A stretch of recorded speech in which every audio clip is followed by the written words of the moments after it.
Hello, everybody! The Trancel Squad assembles. Um, for those of you out there, hello, hello, hello. I'm Riverboat Jack. Why don't we all introduce ourselves real quick? Absolutely. I guess I'll go ahead and jump in since I just already started speaking. I'm Josie Rose C. You can find me on twitch.tv/Josie Rose C. I am excited to be here, throw in some important expertise and dunk on some really awful Republicans. This is gonna be fantastic. And we got permission because we're the Transel Squad. So I love this. True? True?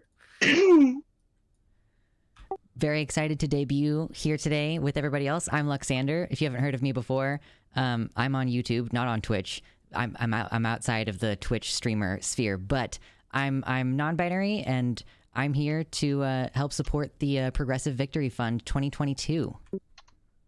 And we've all come together here because we've all been really concerned about the rise of anti-trans legislation across the United States, whether it's on the local, state, or national level. And frankly, we're kind of sick of it. And you know, we're all trans here, and if the flags didn't give that away, at any rate, and we're here to try and make a difference, to do what we can to, I don't know, stand up for ourselves. Is that a fair way of putting it, folks? Yeah, I Yeah. think that's a very fair way to say it. This is something that we have been, I think one thing I like to say is, like, for too long, the Republicans have controlled the narrative of like what it is to be trans and trying to like paint us in a certain way. And I think it's a perfect opportunity to start dunking back because of the fact that the Republicans are on their back heel. So hit them while they're down. Let's do it. This is, we're not called the Transfer Squad for nothing. So Absolutely. we're super excited. And this is a project we've all been working on it for a while, and I've been trying to reach out to different trans creators, and we've got a whole bunch of people interested. But you know what? It was time today to kick it off with whatever we got, with whoever we can get. And you know what? We're calling on all of you to join us as well. And you can do that in a couple really easy ways, because our goal tonight is to get people signed up for essentially participating and volunteering in local, state, and national campaigns to get progressives and leftists elected wherever we're needed, really, which is frankly everywhere. Hell yeah. And so we're here to give you the tools to connect you with local campaigns that are actually going to make a difference. Okay, so we're here. You can join the Discord server, Progressive Victory Discord. We're working with them because they have a really great set of tools, and frankly, they approached us in the background, and we're just like, hey, we want to help you do really cool things. And I like doing cool things. I think my companions here like doing cool things, and so we're doing this. Yeah, and this is a great opportunity for us to really, a lot of us, on Twitch, we talk about praxis, and it's like, what can we do? What can we do as a community to actually do something? And this is kind of the perfect thing. We got amazing people. More people are going to be coming through the show as we progress with further episodes, and this is an opportunity where we can all unite as communities and actually do some real good. Actually coordinating, doing, canvassing via phones, text, and different organizational types. And that's what that Discord is all about. So if you haven't yet, please go to transelsquad.com and join us, because we're actually doing some really, really good stuff here. Yeah, for those of you who just heard that website name for the first time, that's right, transelsquad.com. When you go there, you will find a large interactive map of the United States. It shows little blue pins, basically, representing each person who's signed up to try and canvass in whatever way they have available for local, state, and national campaigns. And you'll also see the 4 campaigns we're going to be focusing on tonight over the course of this stream. We're going to be talking about the different races in Wisconsin, Arizona, Pennsylvania, and Georgia, and frankly, how these races are winnable and how we can, at the very least, make a difference by highlighting just how horrendous some of our adversaries are in these places. Additionally, there is a sign-up sheet right below the interactive map where you too can become an active member of this movement, and it's great. You get to sign up however you feel comfortable, whether it's just texting, because I know a lot of people out there, they get a little social anxiety. You can text, you can call people, or you can go door to door, and all of that really truly makes a difference. So this is one of the ways we've been talking about getting involved. This is one of the ways you can get involved. Absolutely.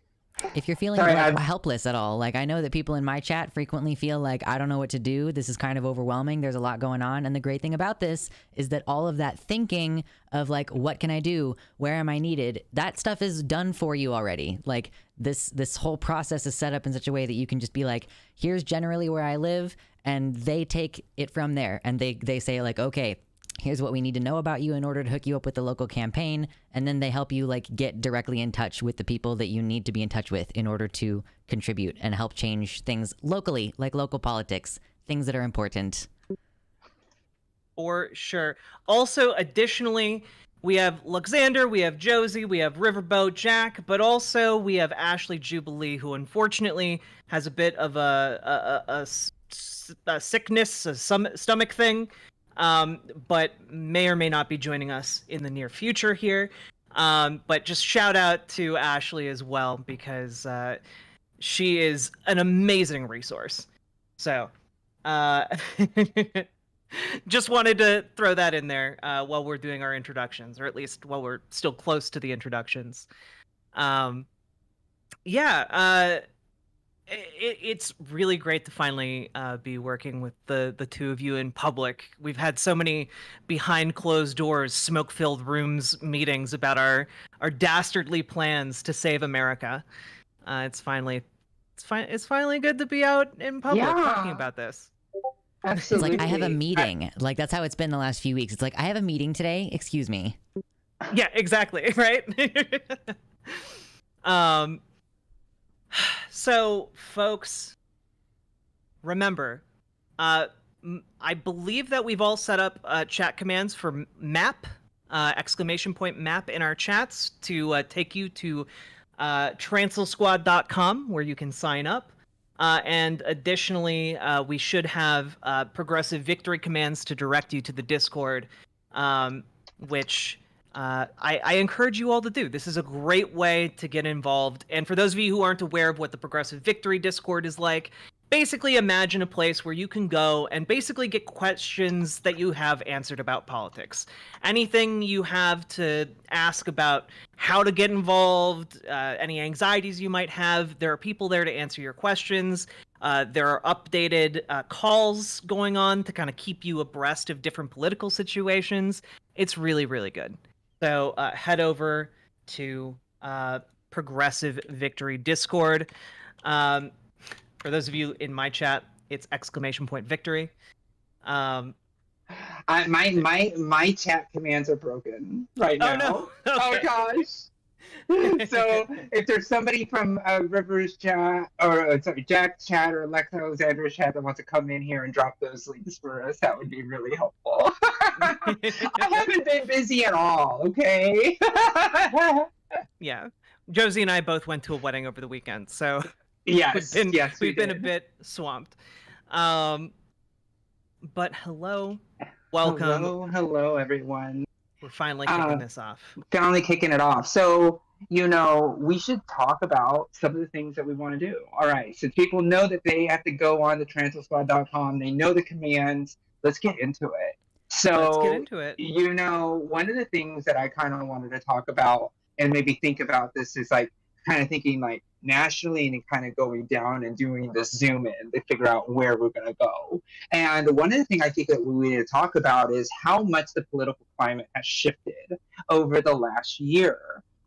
So if you think about it, at the beginning of this year, most people are like, oh, the Democrats are going to lose. We're going to lose the Senate. We're probably going to lose the House, and it's going to be a total disaster. You had Manchin holding things up, Sinema holding things up, and Biden just wasn't getting anything through. And it seems like through the stroke of a miracle or magic or whatever you want to believe, we had a situation where we've had a complete almost 180 in the way people are perceiving the strength of the Democratic Party, and also just the inept failures of the Republican Party, which we cannot forget. And I've actually, you know, as a cynical optimist, I'm like, is there hope? Is there a opportunity here that is really going to show that we can win this? And you know, before I ask response on this is, I think the most important measure that I think is the most interesting in my opinion is the polls nationally of what voters care about. And the number one thing voters care about is protecting democracy. And that's huge. Mm-hmm. And so I think that's, you know, something to think about, that, you know, when I said, let's hit them on their down, because I think they really are on their way back and falling back. Yeah. Well, the other thing that's really surprising about some of those national polls is, or not even national polls, but just on a national level, we're seeing a lot of members of Congress, actually, conservative members of Congress, starting to kind of back away from a national abortion ban position, which is kind of indicating that some of them feel like it's not as politically viable as they thought it was to actually back these abortion bans, because we're getting stories every week about some congressperson being asked by someone, you know, what do I do if, you know, I'm having I'm pregnant but it's not a viable pregnancy, and I'm now expected to carry that all the way to term. How do you suggest that I talk with my children about that? And there's really no good answer to that. No. There's nothing that makes them look good in that interaction. And it's causing, I think, some amount of wakefulness, dare I say wokeness, to seep into conservative circles regarding, you know, just what their chances are if they maintain these hardline positions going into 2022. And I think that is also something to hope for, or to not to hope for, but to take some hope in, because races that were previously being seen as unwinnable are now slowly shifting, or in some cases even rapidly shifting, to look far more within reach in the next couple months than they were even like a month and a half ago.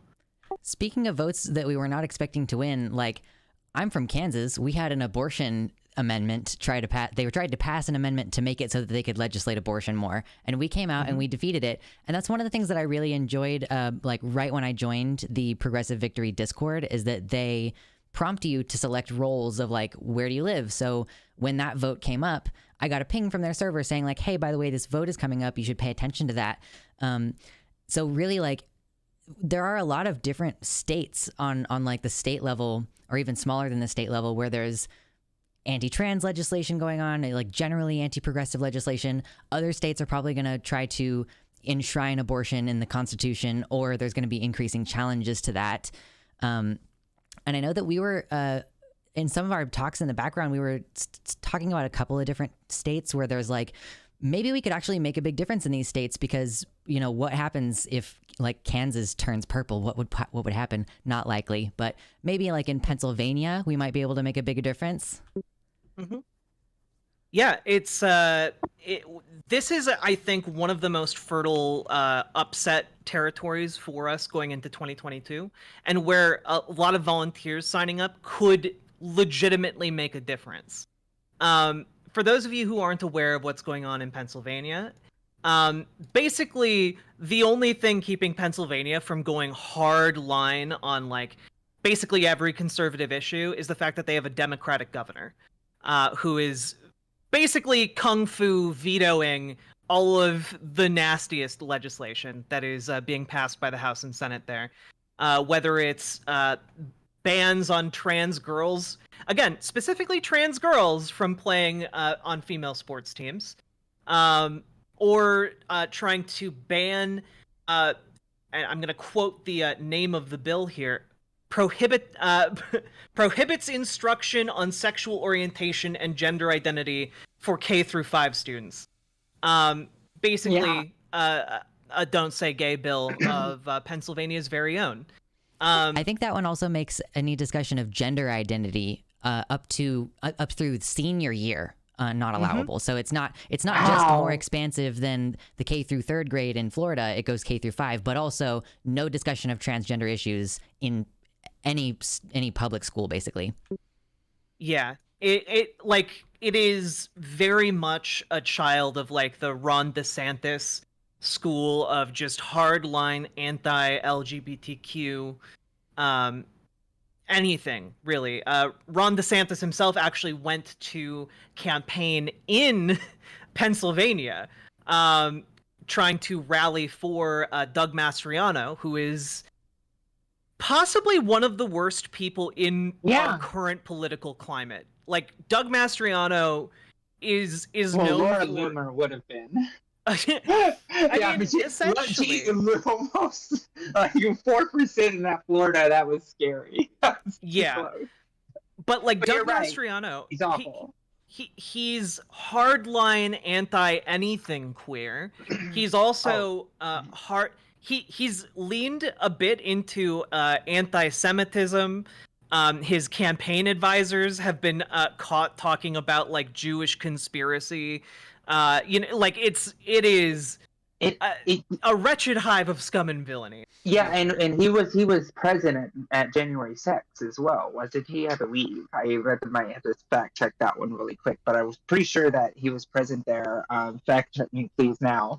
But this is one of those things that we were talking about where that national tenor is like making sure that we win these really important seats, because you're absolutely right. People like Doug Mastriano, people like Laura Loomer, there's so many horrible humans that are like so close to like taking victory that these little shifts in our work that we put in, that's just why you should join transosquad.com, because these are getting really close. And it's one of those things where when you look at we are like a Dr. Oz lucky, right? Like Dr. Oz is so miserable and his campaign is so bad that that Democrats are excited to vote for Fetterman, and they're just voting for the Democratic governor as well, right? And that is really, really important on the ticket.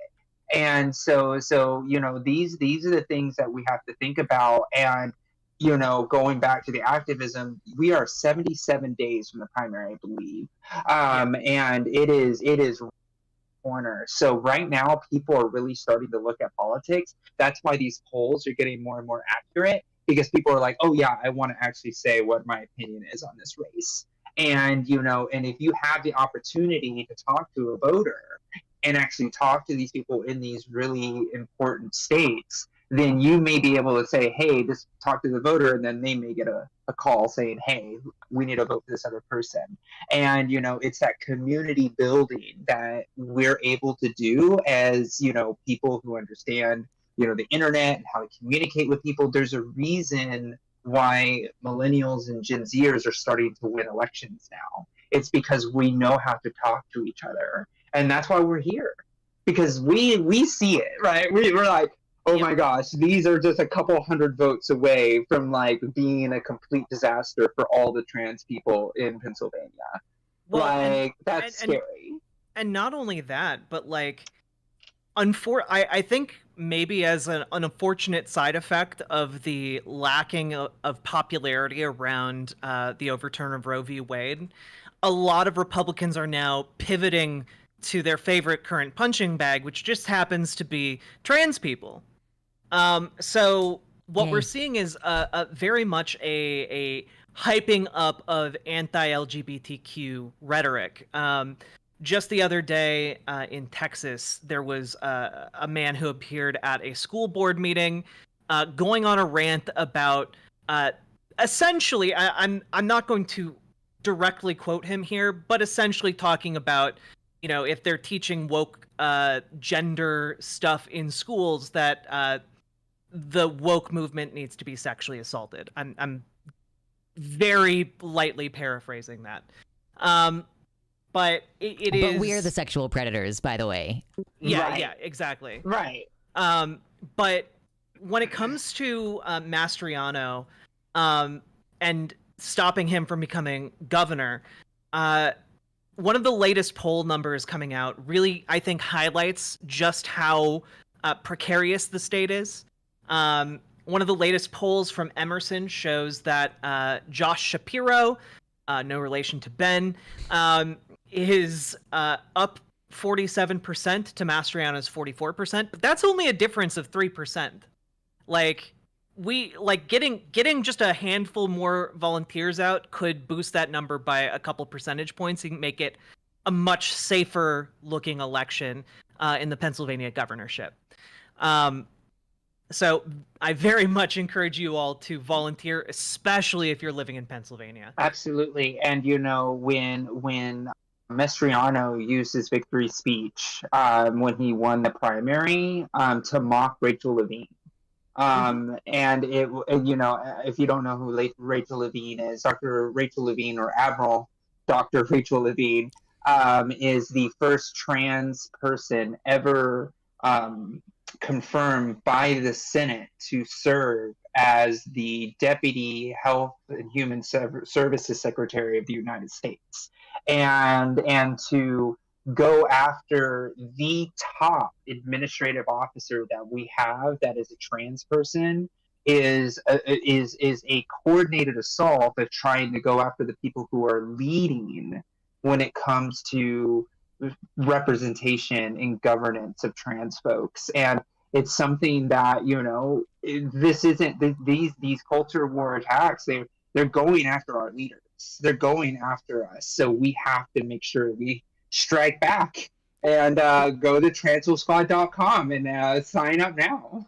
It's super important to support more trans people in office, right? So we don't have just one person for them to attack. Because I also know in Pennsylvania there's someone running for currently running for the Pennsylvania House of Representatives. Their name is Izzy Smith Wade-L, first non-binary state legislator if they get elected, and first black person representing Lancaster County in the state house. Ooh. So on local levels, you all have the ability to contribute, volunteer, get involved. The other great thing about getting into a volunteer position is building community. Because I know a lot of us are really lonely. A lot of us are very much feeling isolated right now, and this is an excellent opportunity for you to meet people. One of the things the Victory Fund is doing is they're vetting these campaigns so that you all who are trans who want to get involved, we're double checking if how does your team handle pronouns and stuff like that? Are the trans volunteers going to be safe volunteering here? So that you'll be put into situations where you're more likely to be around people who are progressive and already trans friendly and share their pronouns and stuff. You might meet other trans people volunteering for this. You never know. That's what the map is so great for on the Transl Squad website, because it can show you oh, I didn't realize that so many other people near me were volunteering. Or maybe if you're in a place where there aren't as many volunteers, you can say we need more dots on that map, get out there and meet people. As an old school type of organizer, somebody who's been on the ground and canvas door to door, knocking, just making my shoes and knuckles bloody, walking so much.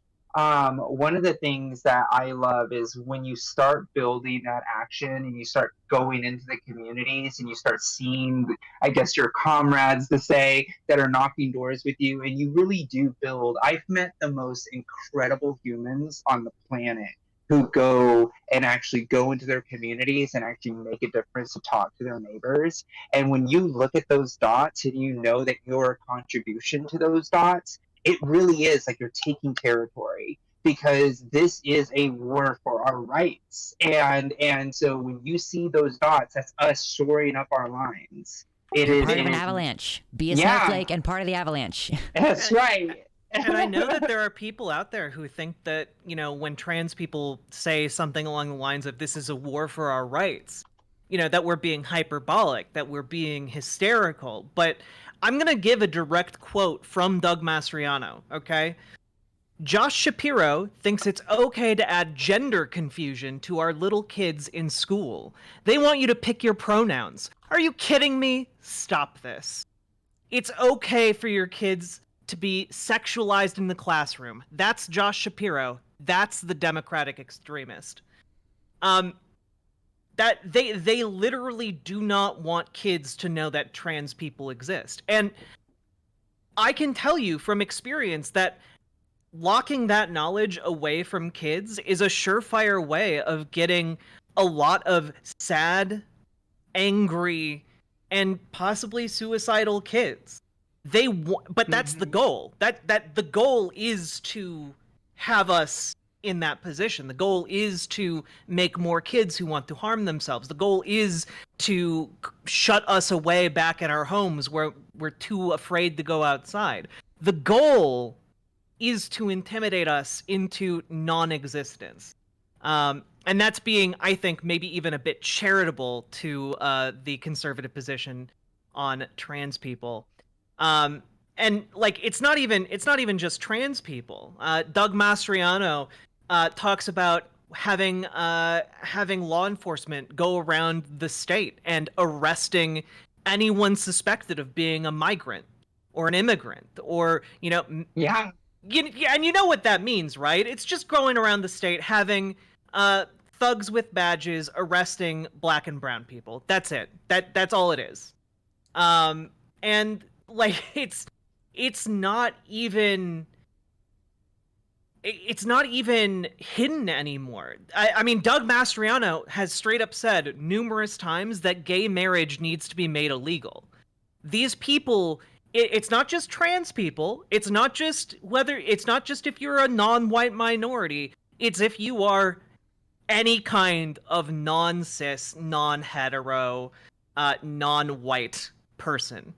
This is they want you to believe that this country is not yours, and that is, excuse my language, a fucking lie. Mm-hmm. And it's about time that we got involved to let them know just how big of a lie it is. Absolutely. And when you got people like Ron DeSantis going up to Pennsylvania and doing rallies for these folks, like that should give you enough of a signal right there. And they are sending people because Ron DeSantis unfortunately is one of the quote unquote big guns of the Republican Party, because he's one of the few Florida governor senators of one of the largest populous states in the South to actually go. But when they're sending him, that means that they're on the ropes, right? And going all the way back to giving evidence on they're on the ropes. The Republican Senate Committee, so the National Republican Senate Committee, which is basically the equivalent of the Democratic Senate, their DSCC. So essentially the Republicans' version. So they let former Governor or Senator Rick Scott manage that entire organization. And if you know anything about Rick Scott, he was a former governor of Florida. He's a complete fraud. He's frauded millions of dollars out of people for healthcare fraud and things of that nature. Pled the fifth over 50 some odd times in that particular hearing when he was there in that time. So the Republicans thought it'd be a great idea to let a fraudster go in and handle their entire campaign war chest for all of the Republican senators across the country. Well, now they're definitely eating that because they are pulling out tens of millions of dollars out of critical seats that they think that there may be a chance. They pulled $5 million from Dr. Oz, and they pulled money from Georgia. They pulled money from Arizona and Wyoming, I believe, as well. And they spent so much money in these sapphire blue states, and now they are completely losing their minds because these Republicans have pretty much already said we've lost these seats. because they know they don't have the resources to do it. So what we can do now is to use the energy that we're at the top of the ticket, because the Democrats are actually spending more money now because we're actually going in harder, that we can now push everybody below those tickets too. So when we're talking about states like Pennsylvania, when we're talking about possible non-binary candidates and actually like changing the demographics of these states are now possible. And that's what's so important about what we're trying to accomplish as a unified movement. Because, you know, if we can all coordinate and make 1,000 calls to a city council candidate that only needs 300 more votes to win, that's the difference. And it is this close. In a New York special election, a Democrat won by, I think, two points, and a seat a Republican was supposed to win. So these things are happening, but it is only happening because people are actually going out there and doing the work. Yeah, and I think that a lot of people are unaware of how much influence and power they have when it comes to getting out there and talking with people. Like how much of a difference that can actually make is hard to like overstate. Like it is the lifeblood of I think frankly our current democracy. Getting people out there to talk with others and put a human face on the costs of these policies. And by doing that, whether it's on the phone talking with someone or text banking or going door to door, you know, just a handful of motivated people can actually turn the tide, especially on smaller local elections. And that's where we're aiming to do that all across the United States, but we need your help to do it. So !map in chat to get a link to transalsquad.com. Transalsquad.com. All right. Yeah, we need to come up with like a jingle. Oh my gosh. There's so many creative people. We should definitely be able to do that with all of our combined. Yeah. Yeah. So we have an excellent villain, I suppose, in Doug Mastriano, insofar as that he is possibly one of the most vile people in America right now.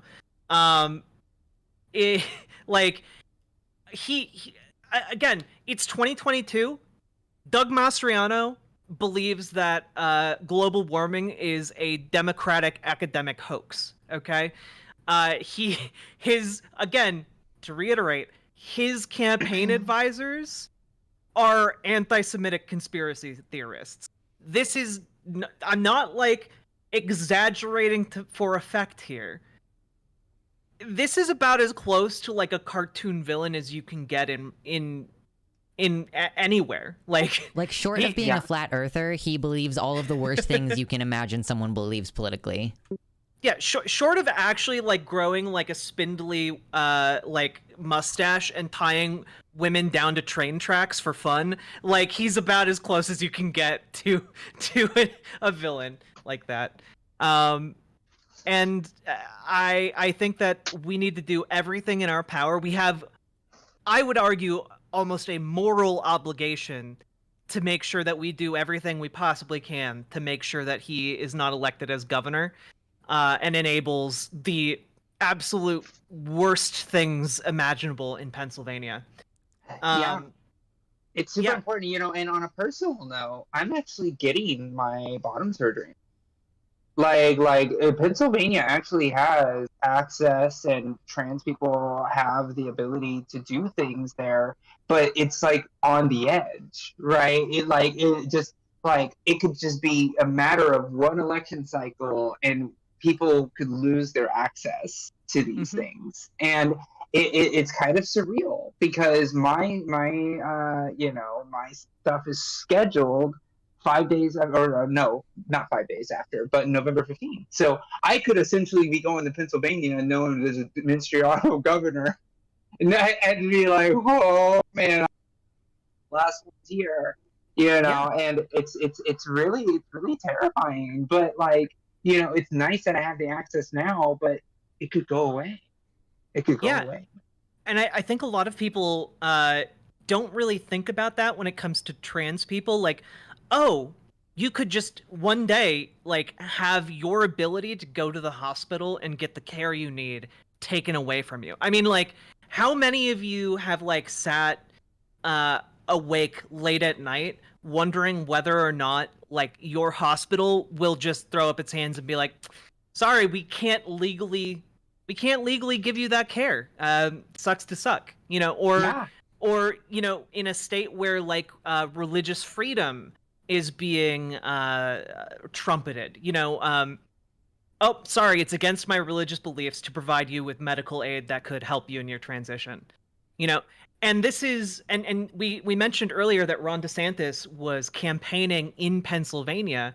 Well, one of the things that Ron DeSantis has done and championed in Florida that we're seeing start to proliferate across the United States in other conservative states is that he had trans healthcare essentially ruled as experimental, which invalidates its coverage under Medicaid. So if you are a poor person in Florida, you cannot access trans healthcare anymore, whether you are a child or an adult. Like it's not just a think of the children. No, their goal is to not deny all trans people healthcare. Yeah, all of it. You know, it's genocide essentially because they just want to stop our ability to exist. I mean, right. I mean, denying an entire minority group access to the healthcare they need to exist, I think would fall under that category, not in a non-hyperbolic sense. And on top of that, you know, you have people like Marjorie Taylor Greene, and we'll get into Georgia in a bit, but Marjorie Taylor Greene is a Georgian candidate and is currently in Congress. But she was on Tucker Carlson and talking about her new bill that she's trying to introduce that would essentially make it illegal on a nationwide basis to provide trans healthcare to youth, to trans kids. Well, it was all the way until 21, and I think they also took it off of Medicaid too. Like that, that's also part of it. So all adults across the whole country who are on Medicaid. Well, and not only that, it would also make it illegal to receive training in like gender health services at universities. It would also make it illegal for foreign gender health experts to come into the United States. It effectively eliminates the ability for any trans person in the United States to get the health care they need by cutting off cutting off the healthcare providing services at the root. Like the very training for even like mental health care providers would be cut off, for doctors, for surgeons. You know, like we're talking a complete destruction of the ability of trans people to exist in the United States. And that is what Marjorie Taylor Greene was pushing. And not only that, she has co-sponsors. And she was on Tucker Carlson promoting this to the entire country, mainstreaming this ideology into the conservative movement. And so this is something that is coming for all trans people. Even if you live in a state that you think is democratic and safe, it might not be that safe if we don't come together right now and do something. Because I think that 2022 is that turning point for us. 2022 is when we have to get ourselves into the game. As socially anxious as we might be, as scared as we might be, now's the time before it gets exponentially worse. Whatever you are scared of socially is nothing compared to what is going to happen if we don't fix it right the fuck now. Yeah, absolutely. And that's a perfect segue on what we mean when we say get involved in this particular case. You know, we're talking about flipping state legislatures like Pennsylvania, like we just were talking about on like the rights of what we are as humans. So what you do when you get to the transosquad.com and is you will fill out a form that will get you into a Discord server, and you can use !maps to look that up. And this isn't just like, oh, go to this Discord and you're gonna put the work. No, we're building community there too.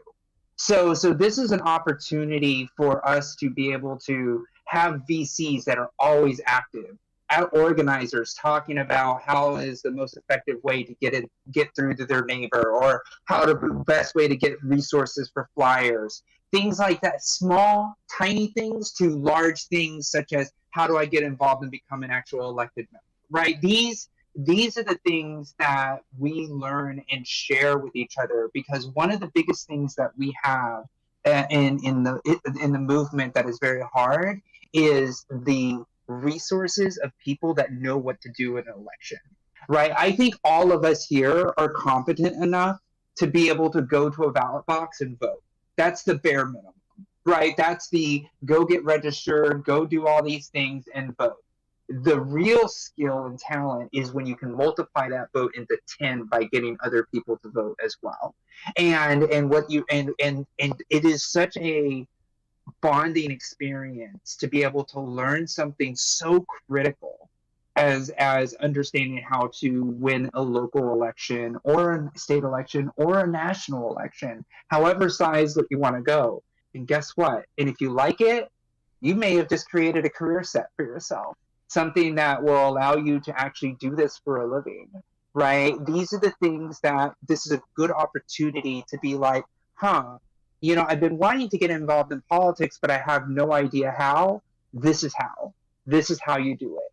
Politics is showing up, and this is an opportunity for you to show up with like-minded individuals that want to make sure that we fight and do this win and actually fight together in solidarity without false promises and hope, rather than, hey, this is going to take hard work, but when we do, we save lives. And that's what we got to fight for. I mean, on top of that, one of the best things about this Transl Squad movement is the fact that we have access to, not just within our trans community, but with Progressive Victory having our backs and like kind of facilitating a lot of this, we have access to a very deep and large pool of political knowledge, how to actually get these things done. We have people who have worked on numerous political campaigns who are there to, walk you through the first steps, to mentor you, to get you into the volunteering mindset. We have people who have sworn to respect you and to treat you with the dignity you deserve and to fight for you. And we've put them all together at your disposal on the Progressive Victory Discord. And on top of that, we have all kinds of political acumen within, the trans community itself here. We are trying to put ourselves out there. We're trying to make our knowledge available.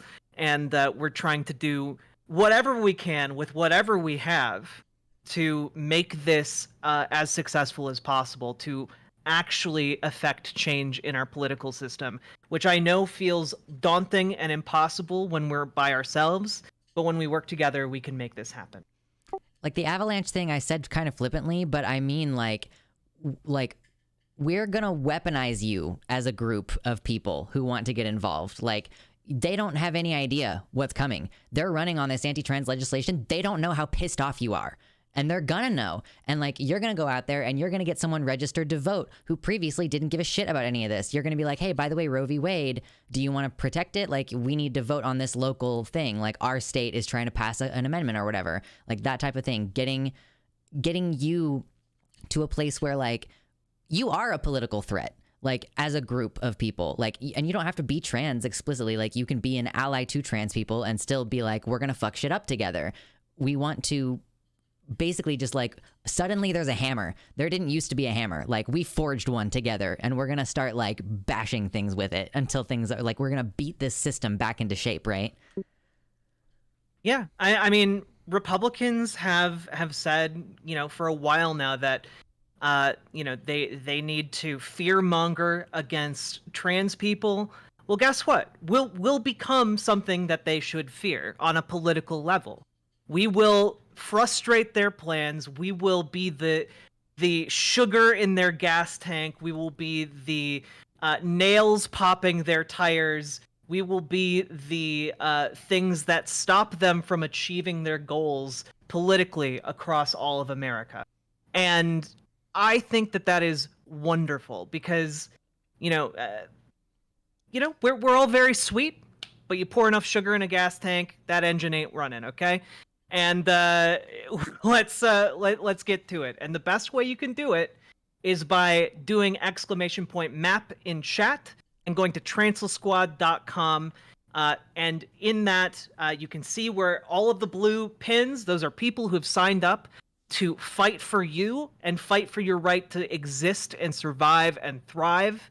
And those pins are not pointing to exact locations, so don't worry, you're not doxing yourself. But then you fill out the form, and you can decide whether you want to text bank, phone bank, or canvas in person. And all of those things help immensely. And on top of that, you can then get plugged into Progressive Victory's Discord, and they will help educate you about the political process, arm you with the knowledge and the materials you need to make a difference in local, state, and national campaigns, and then unleash you to make a difference in your communities. And I think if you are currently doomering, this will be something that gets you on a little bit of hopium. You're muted, Josie hun. Wow, sorry. Oh, you were muted for a while. I wasn't sure if that was. I was talking to my chat though. No, Okay, that was okay. yeah. No, I think it's important to be said. Like, this is an opportunity. If you're not even if you're trans, anybody who wants to get involved in any way is really. And I just want to also demystify it just a tiny bit. Like, we say it's hard work, right? And I think I've said that several times. And it's not because I don't want to sell you a hella goods. I'm not going to be like, if you do this one thing, the world will change. That's not what we're here to do, right? We're here to teach you a skill, right? And a skill that you're able to pick up, a skill that you can dabble in, a hobby, if you per se. You can do these things. And when we talk about like the experience that it takes, I've been working in politics for over 10 years now, personally, running for office. I've had my own political consulting firm and things like that. But when I first started, I went to the campaign office of a congresswoman that I later ran against. And I was like, hey, I want to help. And I was able to just sit there and shadow the field director of the campaign that ultimately helped me set up my entire career, right? Because I was like, oh yeah, field. That's what I'm going to be good at. That's what people need most help with. And I learned how to do it and able to communicate with folks. And it's just a really powerful thing. And it's something that takes time, but it's not a difficult process.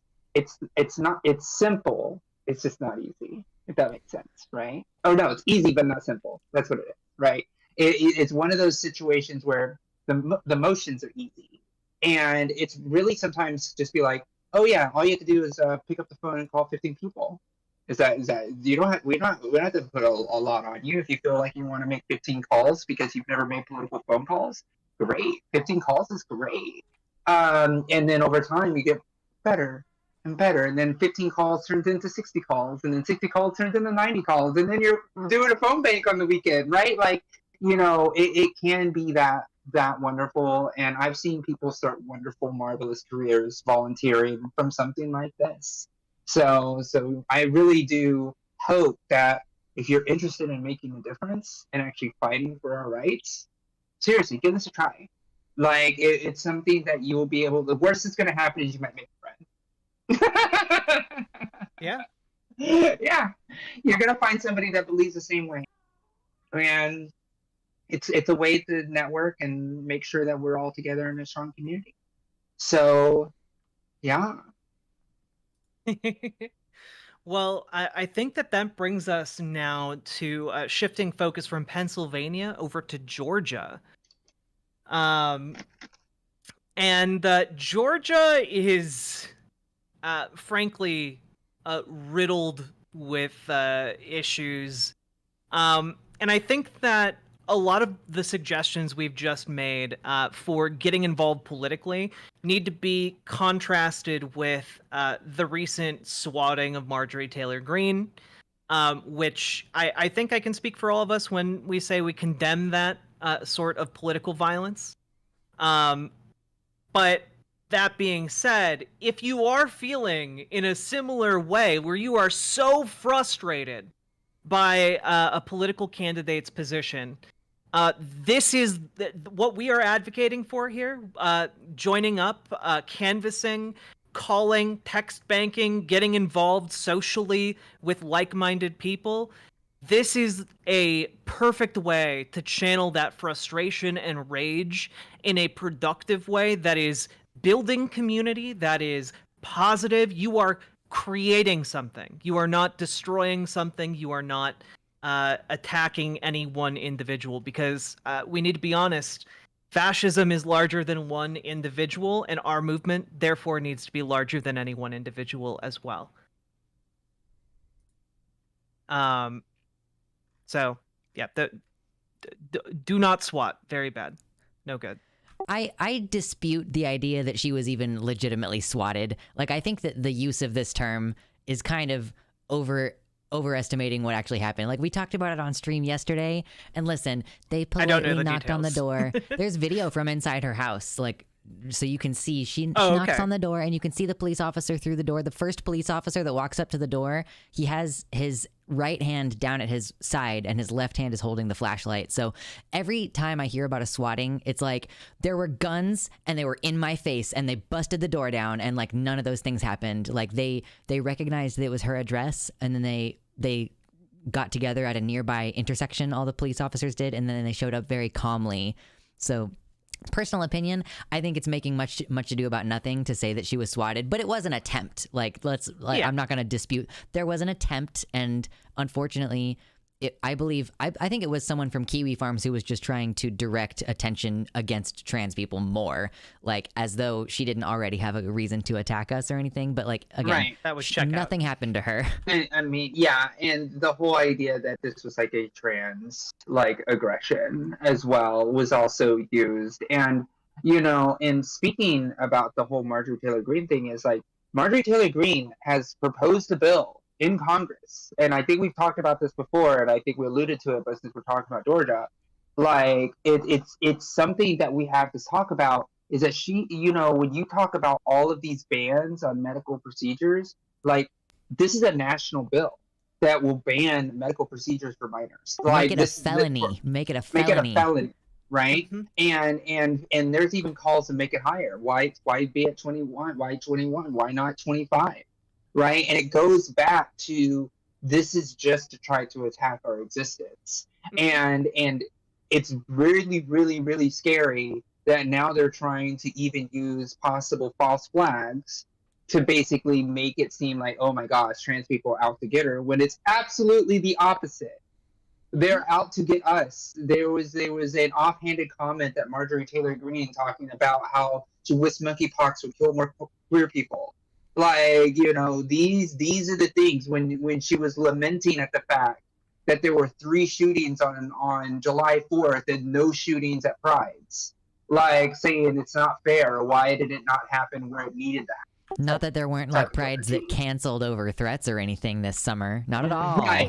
Right, exactly. And so like this is absolute evil that is being perpetrated from a member of Congress, and this isn't something that bill. No, it started with 6 co-sponsors. She went on Tucker Carlson, and it popped up to 14 or 16 the next day. So this is something that could gain traction. They're trying to make it a litmus test for the most radical of the most extreme Republicans, where it's like, do you believe that this bill should be existing?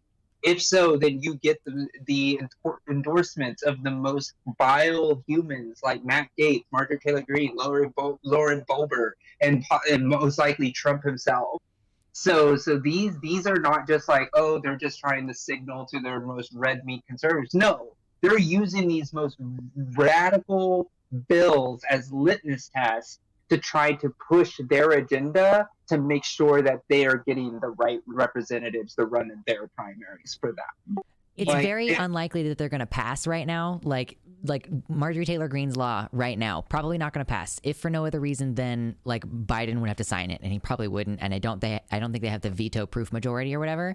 But someone asked in my chat a little while earlier, like, what are we supposed to do about national things like that? Like, what do you do about if a national law is trying to pass? Well, the answer is vote in your local elections, because your state, like the person who represents you, who goes to the government and says, actually, as a person who lives in this state, my constituents don't want there to be a national fucking ban on trans healthcare, so I'm going to vote against that. Like, that's why it matters for you to get involved in this way, where you're canvassing, you're voting, like you're doing all those things, because it does make a difference. Like, who you send from your state to the national level, like, it's going to make a difference. And yes, there's gerrymandering, and yes, it's annoying and it's bad. Like, my Supreme Court just reaffirmed a fucked up gerrymandered map, and it cannot be rewritten for 10 years. So like, trust me, there are barriers in your way. We're trying to reduce as many barriers as possible, because this process doesn't require you to go seek out volunteer opportunities. They're going to be brought to you effectively. All you have to do is sign up. You go to the Discord, you say, I live in Missouri and I want to get notifications for what's happening here, and that'll get you going. Yeah. One of the things I want to reiterate is that while we don't have a ton of hope in maybe unseating Marjorie Taylor Greene, her opponent isn't super likely to unseat her, Marcus Flowers, but we do have two other races in Georgia that are one being pretty winnable, the other being like we can imagine a victory. That it is, let us whisper of a dream, okay? And essentially we have the two big races to keep an eye on there are the race between Brian Kemp and Stacey Abrams for governor of Georgia, and the race between Raphael Warnock and Herschel Walker for the Senate in Georgia. And one of the good pieces of news coming out of Georgia is that Raphael Warnock is right now polling slightly ahead of Herschel Walker by about 3 points, which means, and there are about 7 to 8% undecided voters in that district.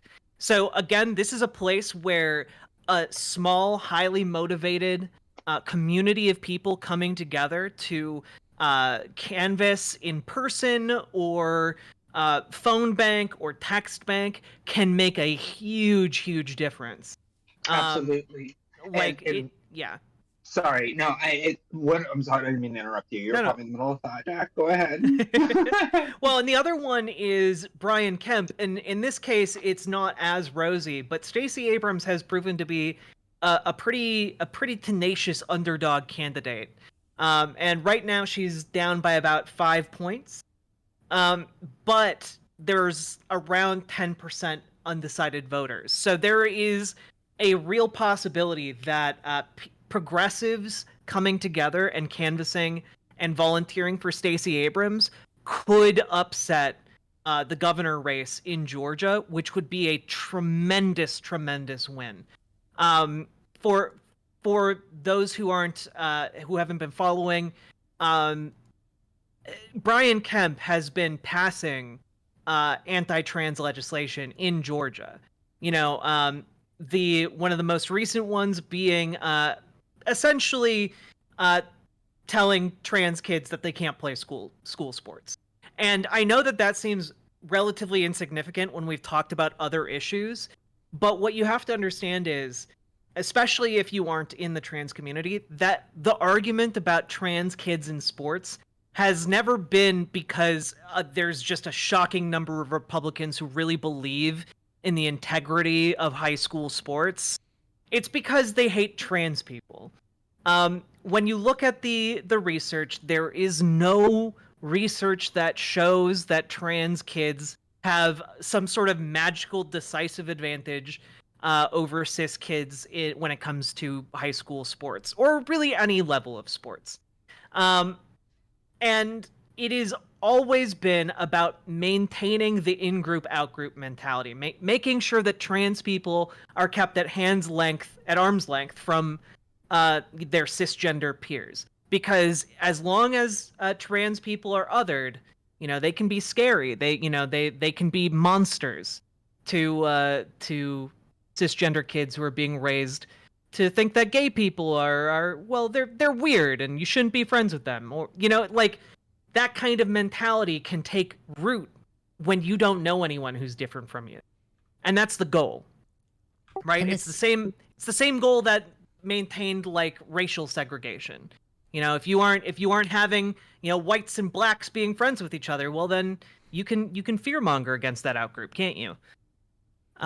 And I think we need to stop giving this a pass legislatively. Yeah, Sorry. I mean, it hurts more people than just trans people. Sorry, I should have let you finish. Yeah. We just saw an instance in, what was it, Utah, I think, where some girl was better at a sport or got a spot on the team, and this, like, how bad soccer moms are, like soccer parents, sports parents, football dads. They're terrible people, and they're going to just weaponize this and be like, I think that girl is trans actually, and then subject young people, trans and not trans, to like invasive probing of their genitals or like blood tests that nobody can fucking afford. It's vile. And I shouldn't have to say like it affects other people, so you should care about that. But like, it's true though that this is gonna. Usually, the like biggest impact that this has is like an extremely racialized one. Also, is I think worth noting, like cisgender women who are black tend to have slightly higher like testosterone because the normative testosterone range is based on white women and higher bone density too. Yeah, exactly. Yeah. So like all of these like ideas about what's normative as a sex characteristic are all based on like white people with no variation allowed for race or whatever. So like it's going to be young black women who excel at sports who are going to be subjected to invasive testing. And then we've already seen at the national level or international level what happens. Caster Semenya, a cisgender woman with slightly elevated testosterone levels, like being forced to take a suppressant drug or not be able to participate in the sport. So these kind of changes do have sweeping effects beyond what is intended even. And what is intended is horrendous in the first place. It's like the intention is just to marginalize teenagers and make them feel bad until they kill themselves or conform. And that's basically the end of their playbook. Yeah, it is one of those cases where like the fear-mongering against trans people has been so effective that you have those soccer moms basically cheering and clapping at the prospect of a trans girl having her genitals looked at by like a strange man, never really being aware of the fact that like the majority of people that is going to affect they're going to be cis. Like the vast majority of anti-trans legislation gets employed against cisgender people because cisgender people statistically make up a larger percentage of the population. And people get misidentified as trans all the time by the we can always tell crowd. So like it's one of these situations where things have gotten so fucked up, have gone so beyond the pale that Republicans will cheer the idea of children having their genitals inspected. They are the party of child marriage, so.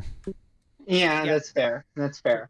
And I wanted to go back and talk about a little bit what we talked about when we were talking about those candidates is the pathway to victory. It's a phrase that consultants use a lot of times when it's like, what's the pathway to victory, right? And there's a lot of inputs, right? You could go into like the political science of like, okay, there's a lot of different inputs on what the pathway to victories look like.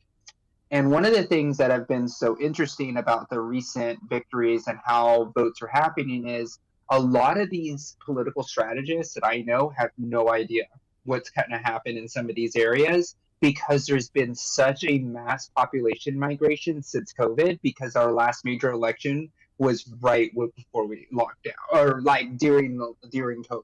So you have people working from home in places that aren't high as cost of living anymore. You also had the fact that Republicans are 3-to-1 less likely to have to be vaccinated. So therefore, you had a lot of older, unfortunately, older people who were majority Republican passing away from COVID.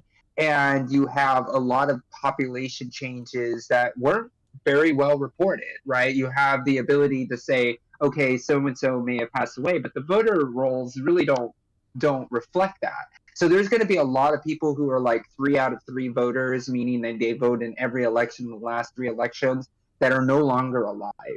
And so there could be a lot of election math being done by, one, they're trying to reach out to somebody who's already passed away, or 2, miss the fact that there are people who have moved into their district because of the fact that they're working from home and they don't need to go and live in a really expensive apartment in a major city anymore. So what we have here is a real unknown.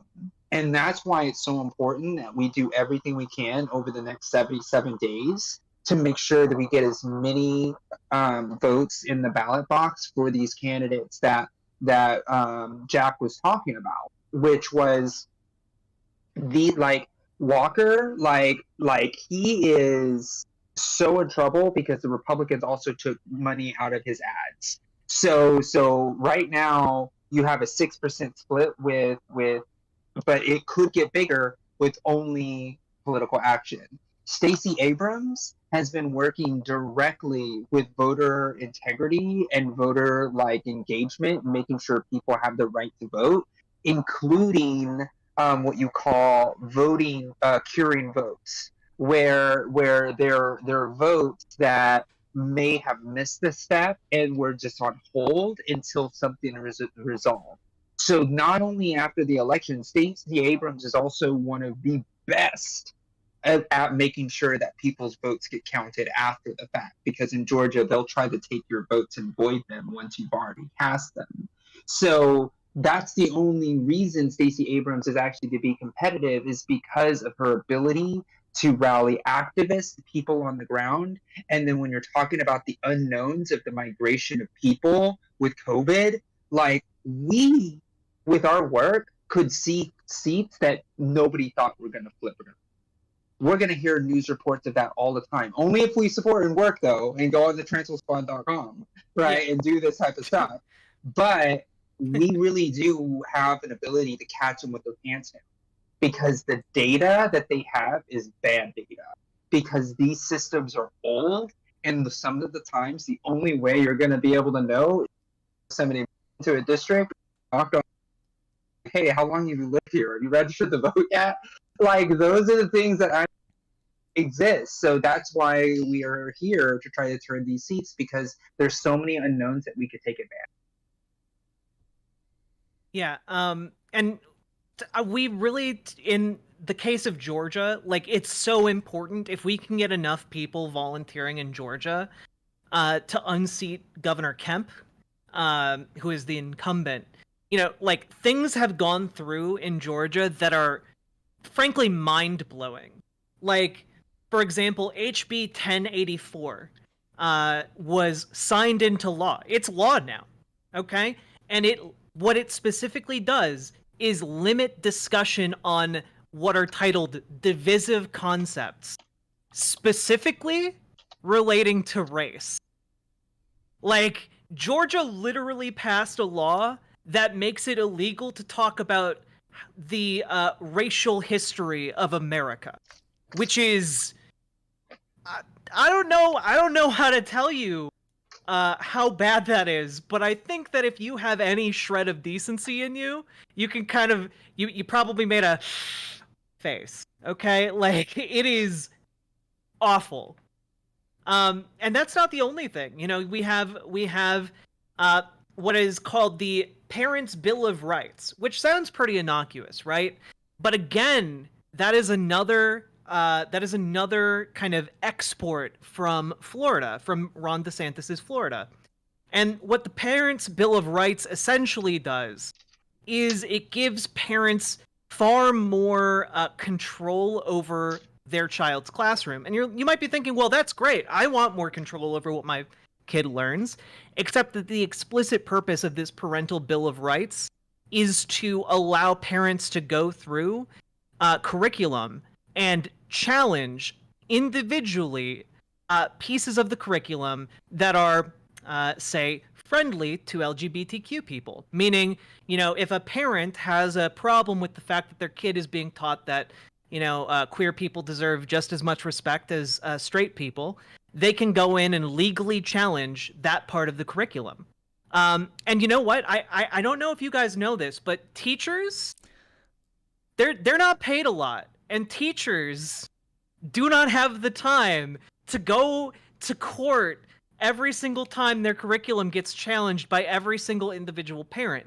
Meaning that any time that this is challenged, generally speaking, it's going to just be met with, well, we're going to remove that part of the curriculum and replace it with something else that's more palatable to parents like you. They It's also effectively- don't do the curriculum at the beginning of the year.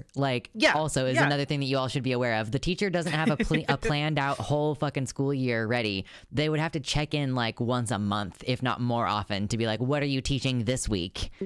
Yeah, exactly. Yeah. And It is a mental nightmare. It is, and and this is something that they have been targeting for a long time. They do not want educated teachers teaching children, right? You can already, and I'll just say it, right? Because you can see it with Florida. In the state of Florida, there is a massive teacher shortage. I wonder why. Because teachers are losing their ability to have agency in the classroom to actually just be a gay parent or have a kid that's trans or gay. Having a photograph of your partner is now a point. Taking pride flags down, criminalizing all these different things. Teachers have had enough, and they're fleeing the state of Florida. They're fleeing. They're not moving. They're fleeing for the state of Florida. So get this. Robert, and I know we're going into Florida, we were talking about Georgia, but this is important about the teacher shortage. Because Ron DeSantis wants to pass a bill that all you need to be able to teach a child is to be a veteran. Just to be a United States veteran. Okay, now let me break that down, since I'm a U.S. veteran. And I actually went and got my nuclear, engineering certificate and all that stuff with Department of Energy, blah, blah, blah. I went to school for 2 years to do that. But I'm going to tell you right now, in the Army, there is 2-year enlistments. You can literally go into the Army for 2 years, go and do nothing but the most low-level positions in the Army, barely getting through with an ASVAB, and now Ron DeSantis wants that person who maybe served from 18 to 20-year-old to teach children education. Screw the certificate, screw everything. They are literally just trying to use ignorance as a weapon against children to prevent them from being able to critically think, so they can continue to be just as ignorantly willful as they are, as the people who are there. And it's terrifying because it's happening everywhere. And when you hear those parental rights bills, that's a dog whistle. That's a dog whistle. That's what it is. And we have to fight back. Just the reduction of expertise.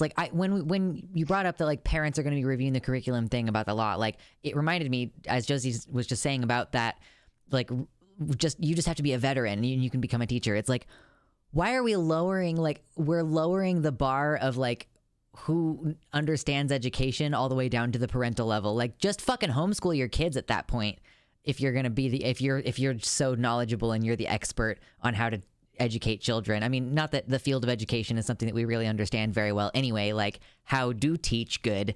But I mean, doing it this way is certainly not the way to do it.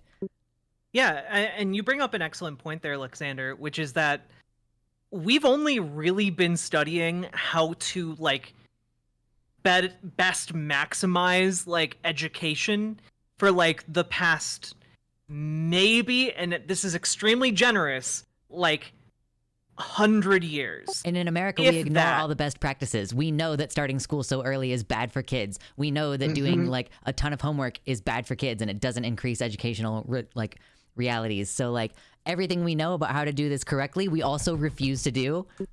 Yes. Well, and also a lot of our public education system is based on ideas around IQ that are ridiculously outdated. like laughably so. If you get into like the history of teaching, and this is a huge tangent, but a lot of our current educational system is built on essentially standardized testing around like the idea of IQ. We don't use IQ tests exactly, but that's kind of what we aim for. And IQ tests were very specifically developed for like French fourth graders, like 100+ years ago. Like it is not supposed to be something we are basing an entire education system around at all.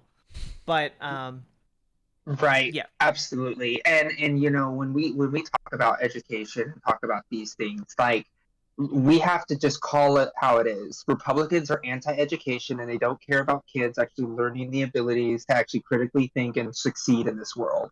Let's just call it out, right? Because that's exactly what it is. Because Democrats historically have supported teachers unions and supported higher education budgets. Democrats have historically fought for retirements and pensions for teachers. Democrats have historically been the arbiters of making sure that public education be the great equalizer when it comes to the ability for people in our society to be able to thrive as humans. And when we see Republicans pass bills that are specifically targeted at suing school districts to take the little money that they already have, and then you see the ability of criminalizing teachers for having nothing more than a pride flag on their wall, you see the automatic, not only the stripping financially of the school's abilities to teach children, but you're also attacking the hearts of the people who want to teach the children correctly. Like, it is so sinister on so many levels that if you are voting for a Republican, you are voting against education and the people who deserve the equality to be able to get a proper chance in life, to get a leg up, to be able to have the opportunities that everybody should have afforded to them as a basic human right. And that's why the Republicans are anti-human rights. I mean, it is.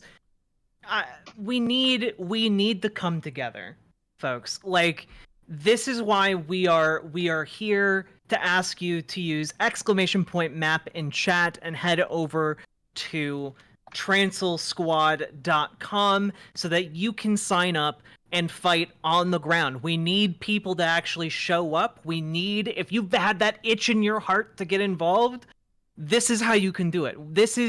We are throwing you the lifeline. This is how we actually are able to fight. And go there. You can sign up for text banking, phone banking, or even in-person canvassing, which is statistically the most effective way of getting people out to vote, having that face-to-face connection. But all of them help a lot. And so get out there, get your information in, and also do yourself a favor and join Progressive Victory's 2022 Discord, okay? In my chat, that's !victory. The Discord is full of smart, well experienced people who have been running political campaigns for decades. We have people who are there to help you and get you comfortable with the idea of volunteering for political campaigns, because this is how we have our voices heard. This is how we get politicians elected, and that's what we need to do if we're going to stem the tide of, Brian Kemps in this world who are who are helping and signing into law things that prohibit, like, teaching about racism, teaching about gender, teaching about sexuality, or trying to pass legislation. I'm referencing here SB 393, essentially a bill passed in Georgia to prohibit social media platforms from censoring user viewpoints. Yes, you heard me right, folks. Georgia is literally trying to make it illegal to ban conservatives for saying their horrible, bigoted garbage on their platforms.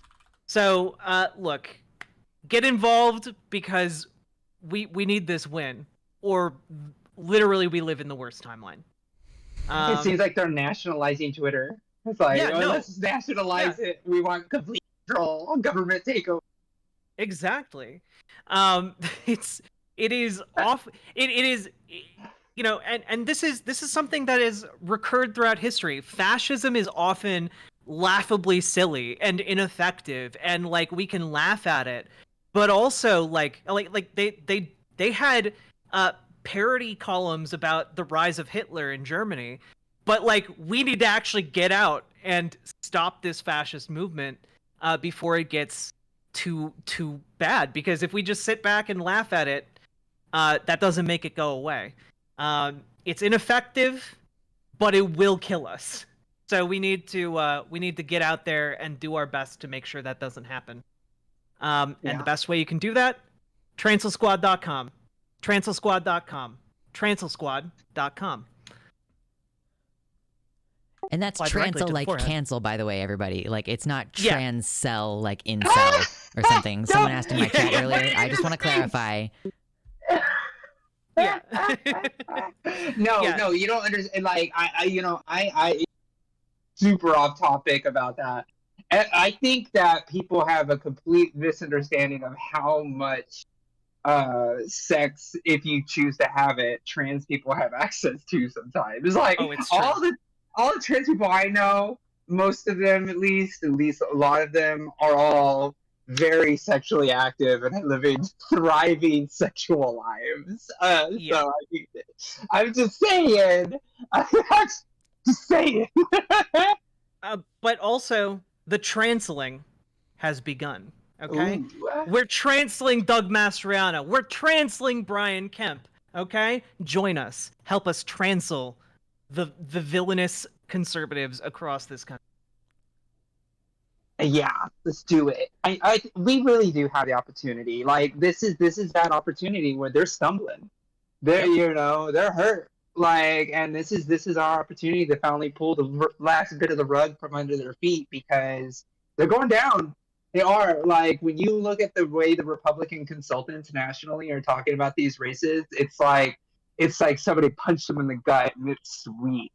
And and when they're out of breath and they're trying to catch more, no, you hit them again. We got to knock them down and make sure they're out, and that's what we can do. And this is important for our own morale as activists and organizers. Let's push this across the line, because when we work together and have that victory together, like, that's what's going to make it so much sweeter. And then when we do this again, we're going to be even more talented and more skilled. And then when we do this again, I expect a lot of you to probably be campaign managers, running fields, doing actual running phone banks. Like, these are things that are possible. And, some of the great, like I said before, some of the greatest moments in politics is sitting there watching the ballots roll in and seeing that the hard work that you put in succeeded. It is those feelings make it so worth it. The feeling of doing that victory after you knocked 1,000 doors, or after you called 10,000 phone calls, right? Like, I know I'm throwing big numbers out there, but it could be any number that you have a goal for. And then you see that those ballots roll in and you only won by like 500 votes, and you think, oh my gosh, I actually contributed to a victory in a large scale. And that's all we want. We want to be able to assist you in those big wins, so we can all win these victories together, so we can build the bench and when I say build the bench, what that means is that, like, you have the players on the field and you have people waiting to sub in whenever people need to go in, right? And that's what we're doing. And as people that are gaining skills and talents in organizing, you're going to be able to then make a better decision in your own life to see which candidates are better electable and all of those type of things. So I could talk on and on and on about the power of organizing and how important it is and how fun and community building it is. But seriously, give it a try. Yeah, there's going to be no harm in giving it a try. Well, and on top of that, The hope is that after we hit the 2022 midterms, we can keep building up this community, keep building up this movement. Because one of the things I've talked about a lot on my own individual streams has been about how dangerous and how pivotal the 2024 elections are going to be. How it is essentially the turning point. Does America fall to fascism, or do we kind of avert that disaster? And this is kind of our training ground. This is where we're going out, we're doing our training montage to turn the tide of the 2022 midterms, and then we're all going to be marching into 2024 like the buff Doge meme, okay? You're going to be hitting the streets, thick arms bulging, knocking on doors, changing hearts, changing minds. And that's the dream, because that is what we will need to be doing, what we will need to be able to do to make a difference and get out there and actually do the hard shit that is politics. Yeah. Politics is this is what it is, guys. It is getting out there. It is talking about our ideas. It is convincing people and that getting them to go vote. And I don't know, that's really cool and also really daunting, and we need your help. Yeah, and I just want to bring it to historical context really quickly. So if you look at because I right, as somebody who is a political strategist, right, somebody that has to go and look at the past and see if we can get any clues from the past. Well, one of the scary clues from the past is normally, and I think you've probably heard this before mentioned in some way, when the president in power usually loses the midterms, loses the House and the Senate. It's been this way since 2000. You have 2016. You also have 2000 and not 16. Sorry, that's the wrong year. 2010, and then you have 2014. Both those years were devastating. Also in the 90s, when you had the flip-flops. Now, when we're talking about the Senate and the Republicans being on their back feet, historically, it's not supposed to be that way. So if we actually turn the tide of history and say, actually, it's no longer that way in America, actually the policies that you stand for actually make a difference on if you get elected or not, we could fundamentally rattle and shake the foundation of the way political punditry looks at politics. Right? And I know I'm talking this big, giant, philosophical, national thing, but this is why we're here, because we know how important it is to not only win these victories, but also win as many around them as possible. Because if we actually break historical precedent, then the Republicans may have to, or the Trump Republicans, which is the Republicans, will have to think about new strategies, like reversing their opinion on abortion, reversing their opinion on queer rights. They could go that dramatic. Will they? Probably not, because I feel like they're pretty far gone. So hopefully that will be the elimination of them, because we will have another indictment against Trump. We are going to be able to fight against Trump. And that is going to charge up our base in 2024. So if we win and defy expectations in 2022, the Doge meme is absolutely adequate for this analogy, because there's no way to stop it at that point. It becomes that avalanche, like the snowflake analogy is before, because we have turned the tides and we'll have the energy when we weren't supposed to have it historically. And that excites me. I like making history.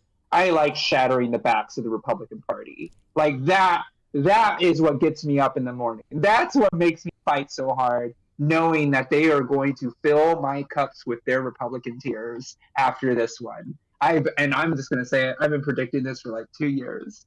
I know this is going to happen, and this is going to be great, but it's going to be because of you. And that's plain and simple. It's impossible to just speak it into existence. We have to work for it.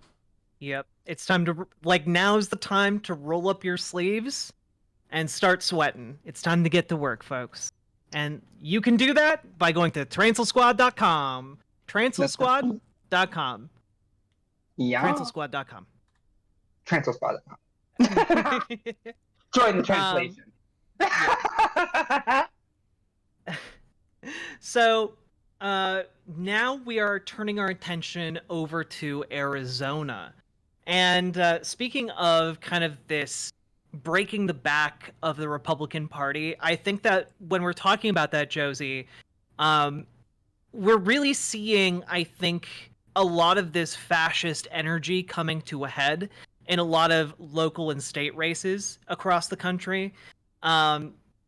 Specifically, there's a team of Arizona Republicans called the LD4 Strong Team, and they are three women who are seeking to represent Phoenix, Scottsdale, and Paradise Valley in the state's legislature, and are essentially they were essentially brought together and bonded by sisterhood and virulent anti-LGBTQ bigotry. And to quote one of them, "We're so aligned in our philosophy, it was a no-brainer to run together." And, they talk about trans people being child predators. They talk about, kids knowing that gay people exist, being an attempt to groom them. They talk about how the Don't Say Gay bill is something that they need to implement in their state. They talk about how essentially they need, that by educating children and by trying to get schools to educate children on LGBTQ issues, that this is a form of indoctrination by the left, that evil, vile leftists have infiltrated education unions, and the leftist activists are controlling the schools. And just to point this out, folks, the whole leftist activists are controlling the schools is only a hair's breadth away from being like the Jews are controlling the schools. It is recycled anti-Semitism, and it is alive and well in the Republican Party, okay? They talk about how Gen Z is identifying as 20% queer, and so that means pretty soon all of America will be gay and trans.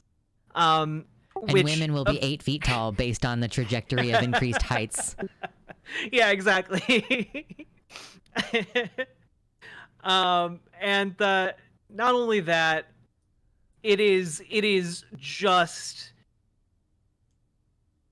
I don't know about you guys, but every time I look into what's going on in Arizona, I'm just like, my breath gets taken away at these people are just allowed to go out in public and say the craziest things imaginable. One of the RNC speakers this past year, Marianne Mendoza, was headlining on the second day and was canceled at the last minute because she told everyone on Twitter to go look up the Rothschild plot, which is a very old 1700s anti-Semitic conspiracy theory about the Rothschilds controlling the world banks. Yeah. These people do not like Jewish folks. They don't like trans folks. They don't like gay folks. They don't like brown folks. They don't like Hispanic folks. They don't like black folks. They only like the good whites. And well, the good whites are only the most bigoted whites. Let's be clear about that. Yeah, one. absolutely. But I will say, though, if you look at the Kemp race, right, who's running against Kelly, correct? I just want to make sure I've got the right person in mind. Mark Kelly versus Brian Kemp, I believe that's right. Correct me if I'm wrong, please. But what you'll see is that Brian Kemp have scrubbed. Isn't Brian Kemp's the Georgia governor? Yeah, we're calling back to Georgia real quick. Oh, sorry. Oh, sorry. No, I didn't mean that then. Against Mark, who's that? Mark Kelly. Kari Lake? Like Masters? Masters. So Blake Masters, who's running for Senate against Mark Kelly in Yeah. Arizona, which is still a close race. It's not like even though money is being taken away, the Republicans really do want this race really, really bad, because if they lose this race, that's just another race they could have won, and that's going to hurt them in the future because Senate seats are 6 terms. So this is an opportunity to try to unseat Kelly, who is the senator in Arizona. Now, he was one of the most full-throated supporters of abolishing Roe v. Wade, pro-life, like the whole bit of like where the most extreme positions of pro-lifers can Tired, be. y'all. Or let's say pro-birthers, actually forced birthers. That's the right way to say it.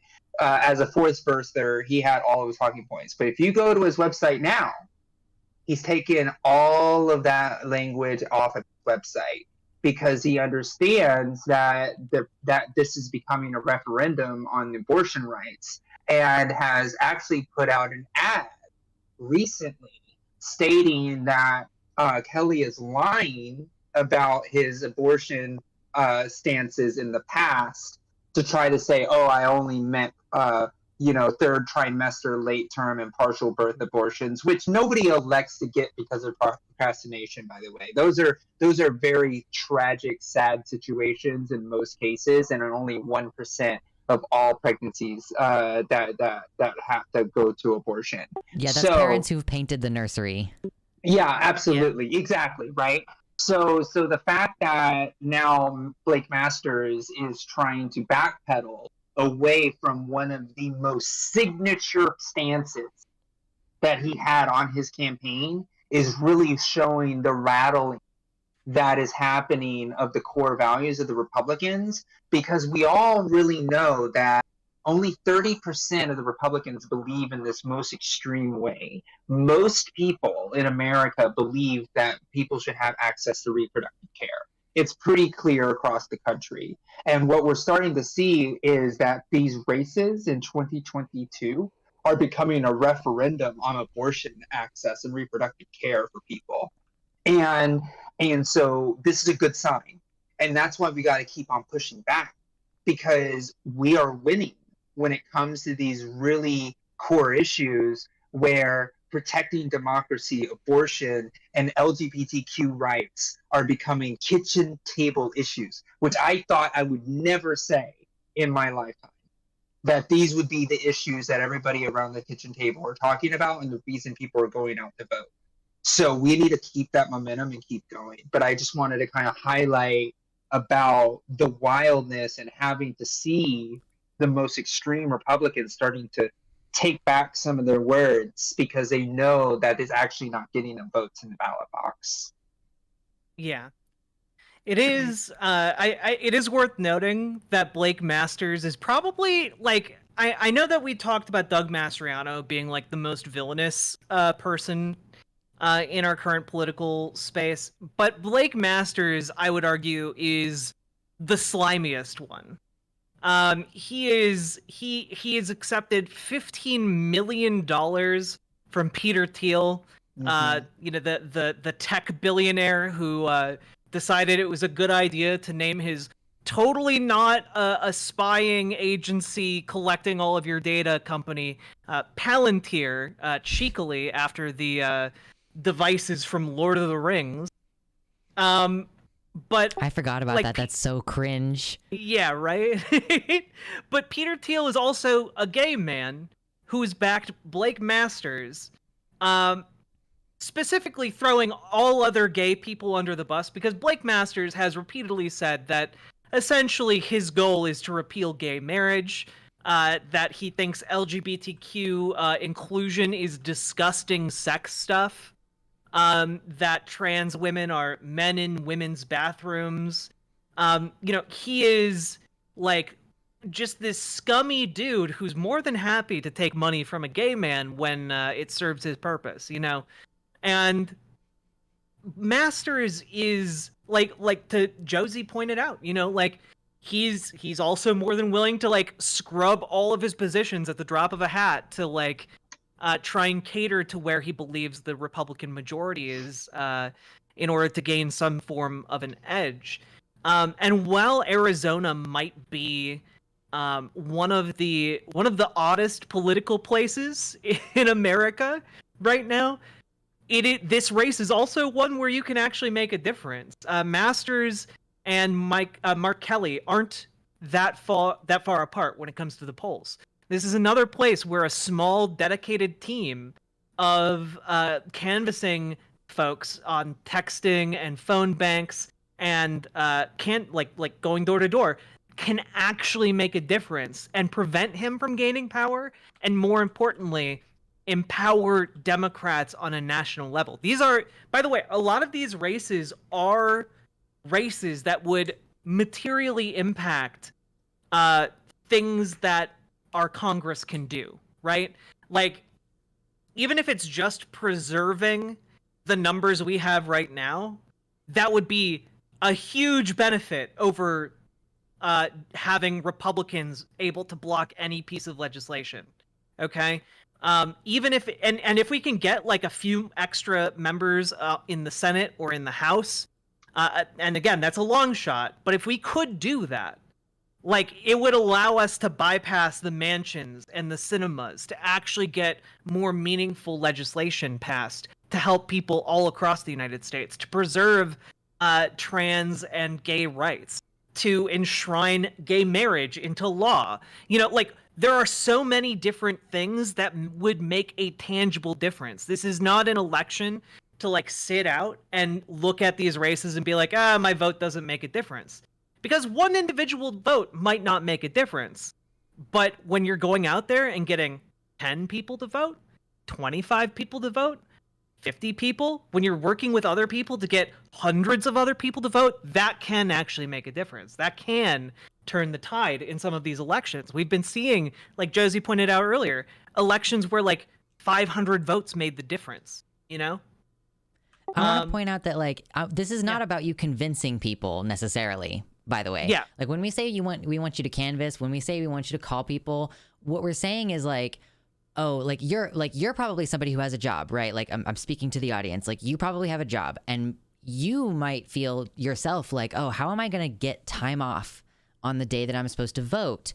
Now, once you get involved with the campaign, then you get the paperwork for a mail-in ballot, or you get the information about how to vote early. And then you're speaking to someone else who's working class like you, and they're saying, how am I going to get out of work? I can't participate or I'll lose my job. And you can say, well, let me teach you about how to vote by mail or vote early. You know, like, this, we're not saying like we want you to go out there and knock on people's doors and have fucking arguments all day. You know, like, this is just about getting information to people. Like, maybe the people who you're talking to don't even know that the local person running for office is like non-binary and like you want them to get more support and votes and everything. Like, a lot of people just don't know this shit. Like, how do I know any of this shit? Because the Progressive Victory got in touch with us. Like, I wouldn't know how to get involved with any of this stuff either. So hopefully, like, my being ignorant and seeing like how we can actually materially change things, like, helps you all also see that there are ways in which you can be involved that aren't strictly voting, that don't involve debating. Like, we're not asking you to get in arguments at Thanksgiving table, you know, like, that's not what this is about. It's about community building and progressive, positive action. Yeah, this is not, the goal of this is not to debate bro people into voting Democrat, okay? The vast majority of people out in America do not vote. And our goal by going door to door is to either give them the information they need to make it easier for them to vote, or to get them to believe in something, get them to feel that little spark of hope where they're like, oh, this might actually better my life in some way. This might I have a son who's trans, you know. I would like him to be able to get the healthcare he needs, or like, oh yeah, one of my friends is gay. I would like him to be able to get married someday. Like, you know, these are things that get people to vote, and that's the goal. Is not to like convert a Trumper into a dark Brandoner. Okay, the goal is to get them the information they need to go to the polls. And the other part is, we have amazing, talented people who have been working on political campaigns for literally decades. And they are there to help you and to teach you all of the the tips and tricks of the trade, you know, to be able to go out there, low stress, you know, be safe, and even have some fun and make some friends along the way, Yeah. you know? And I think that was a really great point, Jack, because a lot of people like this. That's why the experience is important, right? Because when you think about, I'm going to go into a little bit of election theory, okay? So everybody stay with me here. But as far as like political organizing theory, most of the time, and I'm sure you've experienced this in your own personal life, where you'll see the only time a political thing happens to you is either an ad when you're online, maybe scrolling through whatever social media, YouTube. If you watch cable TV, you'll probably see it. If you're at your grandparents' house where they have the TV on all the time, you'll probably see the TV and you'll see those ads. But not very often you probably get an actual person that actually gives you a call or actually, you know, knocks on your door and actually has a conversation with you. Now, this is part of the reason so this isn't a bug, this is a feature, right? The consultants in the consultant class, right? And I can say that because I was a part of that consulting class for a short period of time. They want to make sure that candidates have the narrow thought that they need to get ads on TV, they need to put mail in mailboxes, and they don't need to make sure they spend resources on volunteer management and door canvassing operations and phone banking, because the consultants just want to just make pretty graphics on a computer screen, shoot a video, get a ton of money on that, and then go and for the TV ad, get a discount and pocket the discount, charge the campaign, and then usually it's the Republican Party or the Democratic Party that pays half of that and the candidate pays the other half. So that's why the candidate gets a discount when they're endorsed by the political parties, because the political parties can then pay for half of the ad costs that are usually millions and hundreds of thousands of dollars. However, when we talk about like the basics of like what I call retail politics, that's belly to belly. That's like knocking on doors, talking to humans. Majority of the time, and this is the science behind it. When you knock on somebody's door, there's a 20% chance that door is going to open. If that door opens, it's a 67% chance that everybody in that household is going to vote for that candidate that knocked, or for that candidate or the campaign of that candidate that knocked on the door, because that's usually the only person that ever knocks on the door and like, oh, that was a really humanizing moment. And they're like, you know what, this person actually had a conversation with me and I actually got to talk to them. So 67% of the time, that will happen. So in theory, if you knock on every door, 20% chance to talk to about everybody, 20% chance of talking to 20% of the people, 20% of the people, not 20%. 20% of the people open the door, have a conversation with you. Now, if you multiply that effort, you will outweigh the power of a TV ad and a mailer.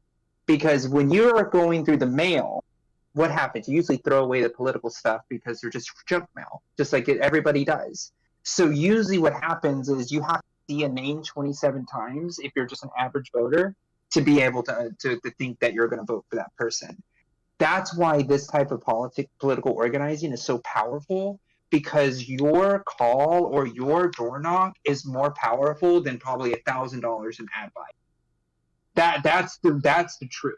And that's why a lot of these campaigns are terrified of organizations like this that actually point people in directions and actually train people to knock on the right doors. Like Jack was saying, you're not going to talk to a Republican. You're going to talk to somebody who's probably on the fence, or somebody who said they already are going to vote, and you're just making sure that they have a voting plan and that they have the necessary support networks to make sure that they vote.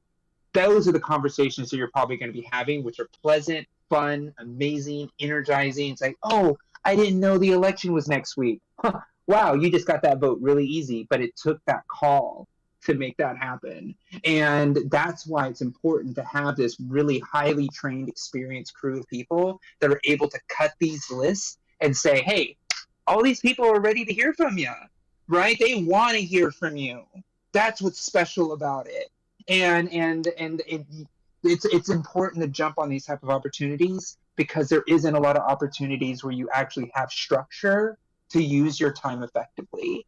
So it's that's why we're gonna win this. That's why we're doing this, because no matter what happens, you can't beat a good ground game. You just can't. Yep.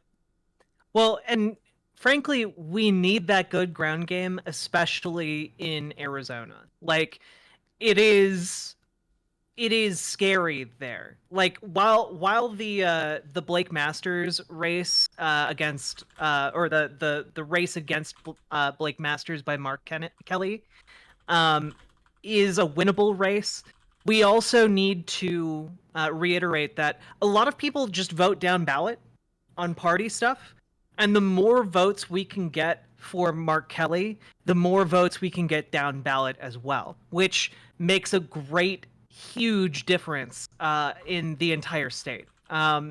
Because one of the issues facing the people in Arizona is the fact that you have some real cuckoo bananas, folks. There is one of the major backers of Carrie Lake, who just won the primary for, I believe, the governorship in Arizona, calling for queer people to be put into concentration camps due to the monkeypox outbreak. You have some of the most sus folks, like the Arizona Republican Secretary of State nominee kept, and I'm going to quote here, a treason watch list in order to keep track of political adversaries. You know, like, it's scary out there what is going on in Arizona, and we need people at every level of government to fight back against this. One of the other big things is that the GOP in Arizona is trying to pass a bill that would force teachers and educators to out queer students to their parents. This has been something that has been avoided historically for a variety of reasons, not the least of which is that, well, outing a gay student to their parents could very well put that student at risk for serious physical and emotional abuse. Like, it could put their life in jeopardy. There are parents who have murdered their kids for being gay. And chances are, if a kid hasn't come out to their parents, there's a pretty good reason for them not to.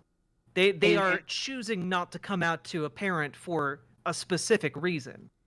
Absolutely. And on that particular bill that you're talking about, it also allows for the state to just fire LGBTQ teachers, which, already sounds awful on its face, but it also has a very strong legal implication against the teachers' unions, right? The national AFT unions, where you can't just fire a teacher, right? Like, there's protections for teachers to be protected. So so you think about, like, libs of TikTok, right? And thank goodness that they're finally gone off Twitter. But there are going to be people who are doing hit squads trying to dox teachers to figure out if they're gay or not, and have people go and publicly ask them, "Are you gay?" to make them discuss gayness in schools. Like that sounds a little kid's girl, but that's what's going to happen, right? We've already seen it with libs of TikTok and organizations like that are literally putting a bullseye on the backs of teachers so they can't even educate, which brings us back full circle to the conversation we were just having about teachers. This is yet another attack on teachers' fundamental rights of being able to be teachers and having the protection of a union, of not being fired for their own immutable characteristic of being gay. Like, people talk about the fact that gay, like, marriage equality is still, like, something that, it's still going to be there. They're already going after teachers in Arizona to just fire them for discussing being gay. Well, it's kind of hard to not discuss it if you have a picture of your partner on your desk. Right, and it's something that is so fundamental that teachers are going to be forced in the closet in professional work life, and that's also going to scare the students. Yeah, it is a blatant attempt to control information to isolate children so that they can be indoctrinated without a full understanding of the world. And this bill, by the way, House Bill 2161 is what I'm talking about in Arizona. Um, on top of what it is on the face of it trying to legislate, it also applies to if a kid comes out as trans, or if a teacher suspects that their student is gay or trans, and it allows the bill allows parents to sue school districts if teachers do not out their kids, meaning that like the school district is being held essentially at gunpoint to out kids, and it's just disgusting. And if you might be wondering, how did this really disgusting thing come to be in the Republican state legislature for Arizona? Well, it turns out that the people who have sponsored the bill, specifically Representative Steve Kaiser, who is a Republican representing Phoenix, worked with LGBTQ hate groups. And I'm not just saying that they are LGBTQ hate groups. The Southern Poverty Law Center has officially labeled the groups that he worked with as hate groups. They are known as being virulently bigoted against gay and trans people. They believe that books are sexually explicit if they just depict a gay person existing in them. They believe that you are grooming children to be molested if you are trans in front of a kid. Like, that is their ideology. And fundamentally, the goal of these local, state, and national discussions around trans people and gay people is to other us, and it is to make us easier and easier targets for more and more violent calls to action. Because, well, they can't offer anything else. They can't offer anything to their constituents. They can't offer healthcare. They can't offer you any kind of like employment security. They can't offer you increased benefits for retirement. They can't offer you any good thing. But what they can offer you is fear. And that is what they're trying to sell you when it comes to trans people in the United States. And the only way for us to counter fear is with hope and to inspire people to take action. And I'm hoping that that's what we're able to do for all of you tonight. Because we do need to take a stand. They can only get as far as we let them get. So let's draw a line. I got to jump in just real quick because it's discussion happening in my chat right now. I understand you all are disillusioned about voting, right? Yep. Everybody out there is like, why should I give all this effort? Like, wouldn't it be better to do some nebulous form of direct action that no one really seems to specify what the fuck that means? Like, why would the Republicans be gerrymandering shit so hard? Why would they be trying to make it to where you need an official state ID that costs $25 and a lot of people can't afford that shit? Like, why are they trying so hard to keep you from voting if it's so ineffective, right? Clearly, they're scared of you mobilizing, which is what we're trying to do. We are trying to mobilize you because they're terrified that their Christo-fascist minority is going to lose power. It's a tiny minority just grasping at straws at this point. And so many of you maybe have never voted before. Like, show of hands. Like, obviously, like, not everybody in our audiences are going to be American, but like some people only vote once because of one like single issue thing, right? Some people never get around to it because they have a job.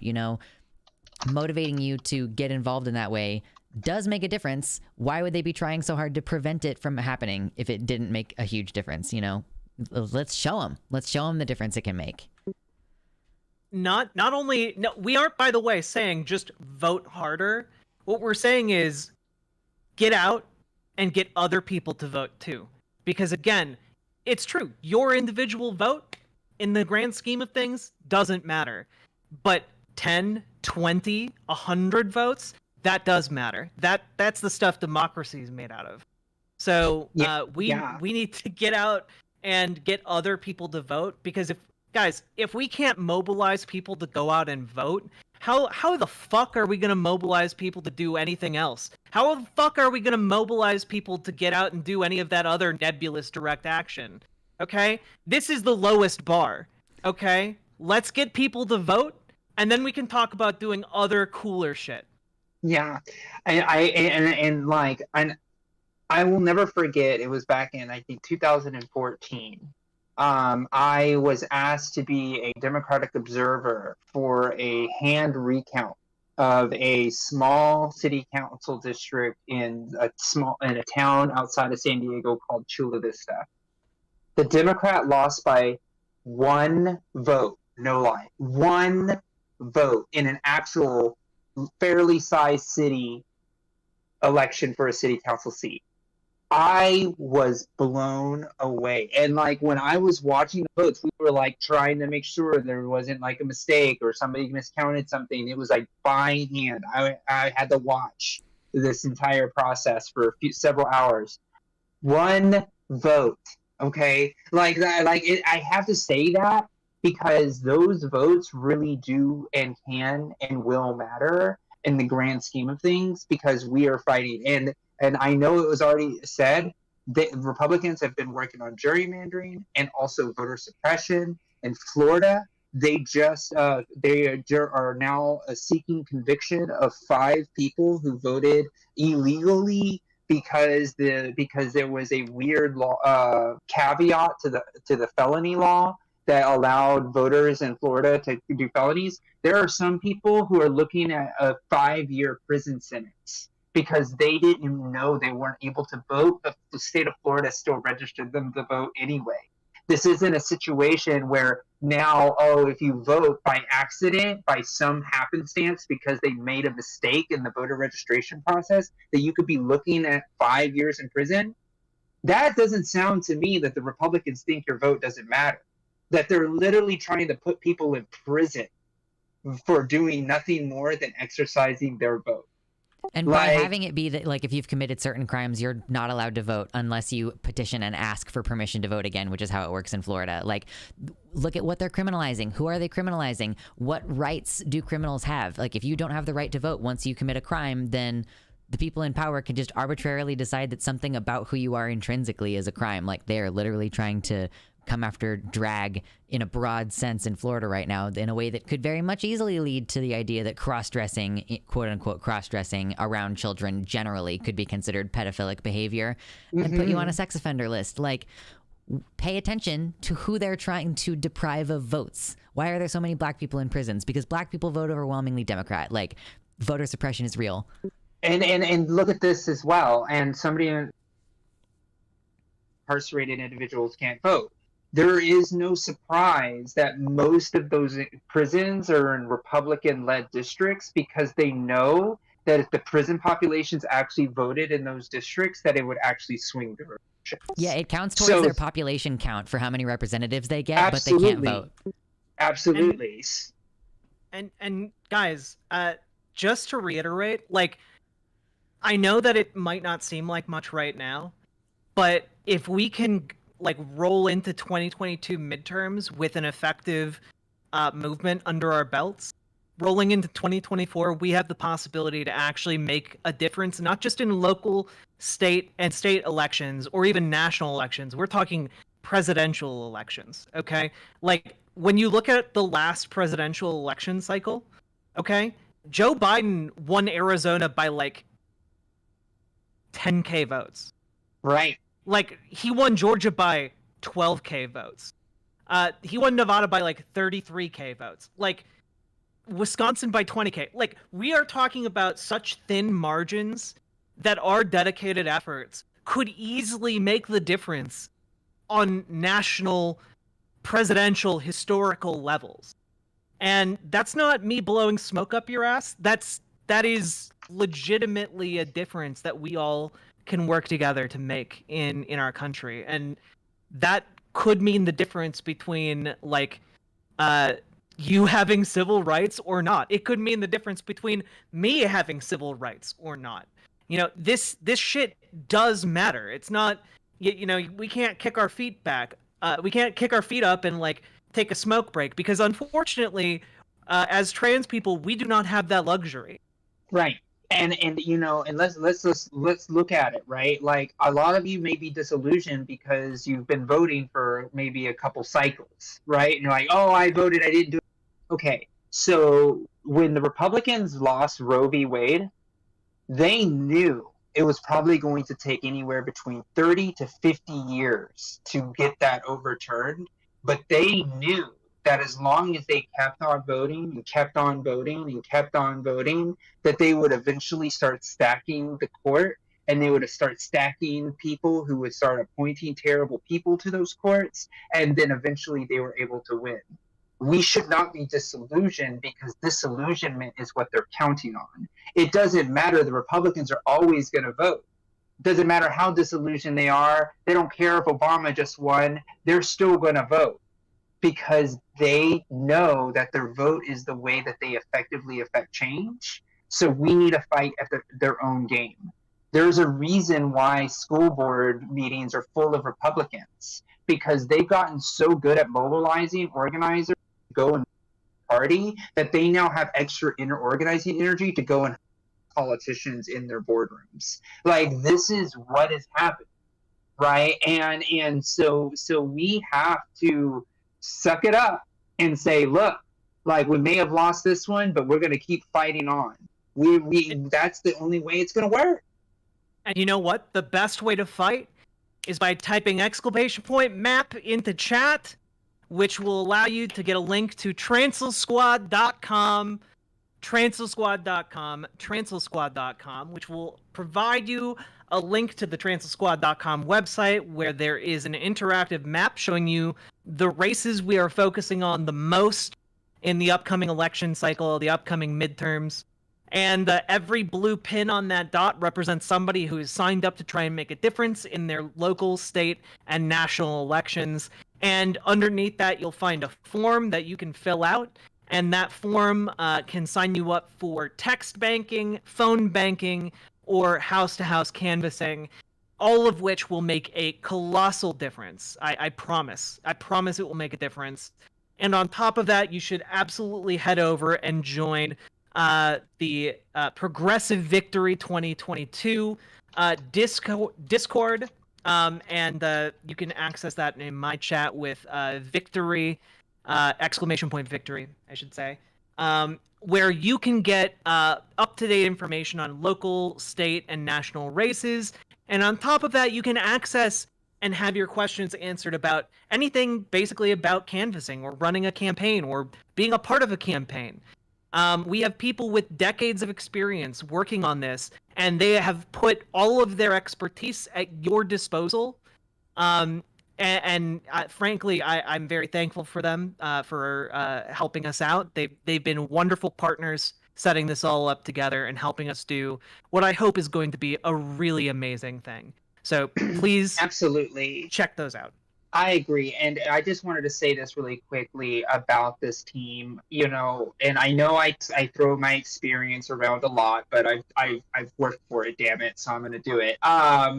Having the conversations and the meetings on the back end of this with like actually talking about the resources and how things are, I've been, and Lux Alexander and Jack know, I'm usually the person asking the questions of, have you considered this? Have you done this? Are you doing these things? Because those are the things. But what I can confidently say is that this team knows their stuff, and that you're in good hands. I do not just send people to people that may not know what they're doing, because I don't want you to feel disillusioned.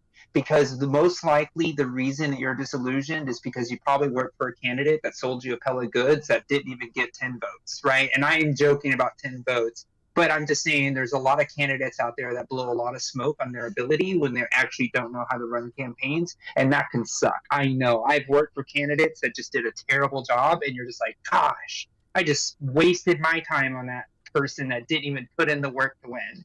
So that's why I confidently endorse and support transalsquad.com and the people who make this possible, because of the fact that you're in good hands and that they know what they're doing, and you're going to get a list that's effective and actually know what it's like to actually win on a winning campaign. And that's what we're here for. We're not here to disillusion you. We're here to help you build community so we know what it feels like to have some victories. Because I guarantee you, if we work, we will get these victories, and we'll have a lot to celebrate in November. Yeah, and I mean, even if we're not getting the big ticket items that we really want and need, we can do things like prevent, for example, HB 2319 from passing in Arizona, which essentially makes it illegal in most circumstances to film the police. There are things being passed on state and local levels that are horrendous, that if we sit back and just ignore the political sphere that we're in, will meaningfully make our lives much worse. And we can't take that sitting down. We can't just sit by and allow bills that criminalize doctors providing medical care to trans kids to pass. We can't do that. Just existentially, morally, it is not something that we can sit out on. Yeah. You might not think that it matters, but I think there's on some level a moral obligation to, even if you think your vote doesn't matter, to show up, cast that vote, and try and get other people to cast their votes as well. That is, we are at a precipice where we need to stop the worst things from happening. Yeah, and I hope you'll join us. If you're anarchist pilled, just meeting the people is still important. Maybe you don't win the vote, maybe you don't succeed at that, but how are you? Yeah, that's true. That's exactly right. And I want to just hard point about defeating those bills. So I followed the Don't Say Gay bill in Florida very closely through its committee process. The Don't Say Gay bill passed the Judicial Committee in Florida to a 7-14 vote. That isn't that much of a margin to overcome. Now, you may think that's 7 state representatives, but really, at the end of the day, you just have to flip 5 of those seats, and now you have a competitive Judiciary Committee in that particular way, right? That is the way it really looks, and that's why it's a representative democracy, and that is why these local races matter, because what Jack said, that's the only way we're going to defeat these niche bills that are sneaking into these state houses, is because we need to pay attention to the people who are actually going to vote for and against those things, because sometimes those things pass by 1 or 2 representative votes, right? And that's what I need. These votes do matter, because that one vote that you didn't vote can flip that one committee to then allow something like the Don't Say Gay bill to pass in your state. And when we're talking about a few votes, think about that vote. Excuse me. Excuse me. I don't know what's wrong with my voice. So think about that vote I was talking about in San Diego, where that council member flipped by 1 vote, right? Let's say that council member was the swing vote in a specific bill that was going to maybe support a transportation bill, maybe make sure that we have a climate change bill, make sure that we actually don't, support, immigration detention because it was in San Diego. Those are the things that could fundamentally change a person's way of life, and that person only won by 1 vote, and then that 1 vote then swings an entire city. That's how much those votes matter, and that's why we're doing this work. Yeah. And guys, again, just kind of bring it all back to the signups. It's super easy.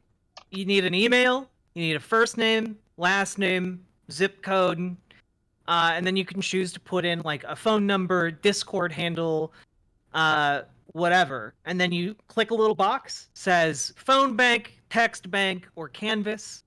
You can add any notes, concerns, hopes, dreams, aspirations. Then you confirm that you're not a robot, and then you just click the little button. And the form should also bring you to the Discord for Progressive Victory. and get you linked up in there.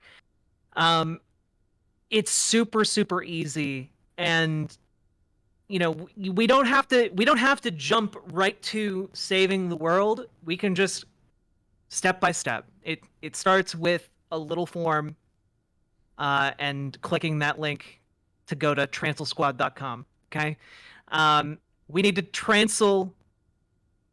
We need to start a real transil culture in America. Okay, it's time. It's time. It is for the time. transiling to begin.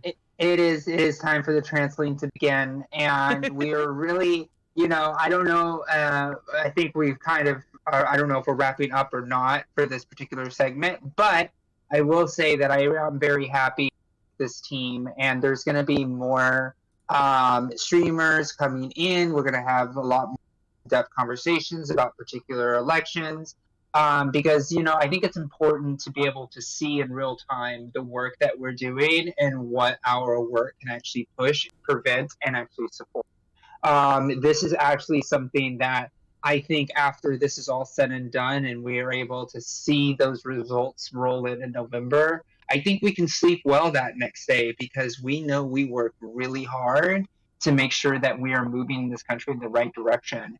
And if you're familiar with my streams, you've probably heard me say this before. However, I do believe that trans rights, queer rights are really the spear tip to human rights, right? Because we're talking a lot about anti-trans legislation, anti-queer legislation today. We even talked about anti-abortion and things of that nature. But we were talking about how they're using trans rights and queer rights to defund schools. We were talking about how they're using these laws to try to push teachers out of the state. We're talking about actual real things that are happening because they are going after our rights. They're using queer rights as a bloody token in exchange for the defunding of schools to support their ideologies and to ensure that bigotry and inequality continues to flourish in their area. And we're not going to let that happen because when all people are free, we will all be able to get all of the benefits of that free society. But if we do not free everyone and we try to leave people in the back, they are going to use the stripping of those people to fundamentally strip the rights of people who aren't even part of that marginalized community. So if you support queer rights and trans rights, you support all rights because it doesn't allow a backdoor for hatred to take away the fundamental rights that we all love and enjoy. And that's why we do this. And that's why we're the Transil Squad, because it's enough. We've had enough of us being used as a political token, a chip, a wedge, a political just enemy to be able to be exploited and for their own political gain. And we're not going to have it anymore. And that's why we're going to that's why we're going to work so hard to defeat Mastriano, to defeat people like Masters, to defeat and put in people like Stacey Abrams. Like, those are the things that we are going to be able to do with your support, because we cannot let the denying of human rights serve a fascist, evil party. Yeah. So join the transilsquad.com. Transilsquad.com. Do it. Yeah. No, it's time. It's time to stop being bludgeoned by this and to take up our own cause. It's time for us to take up the sword and give back as good as we've gotten. Okay, if not better. I aim for better, and this is the way you can do it.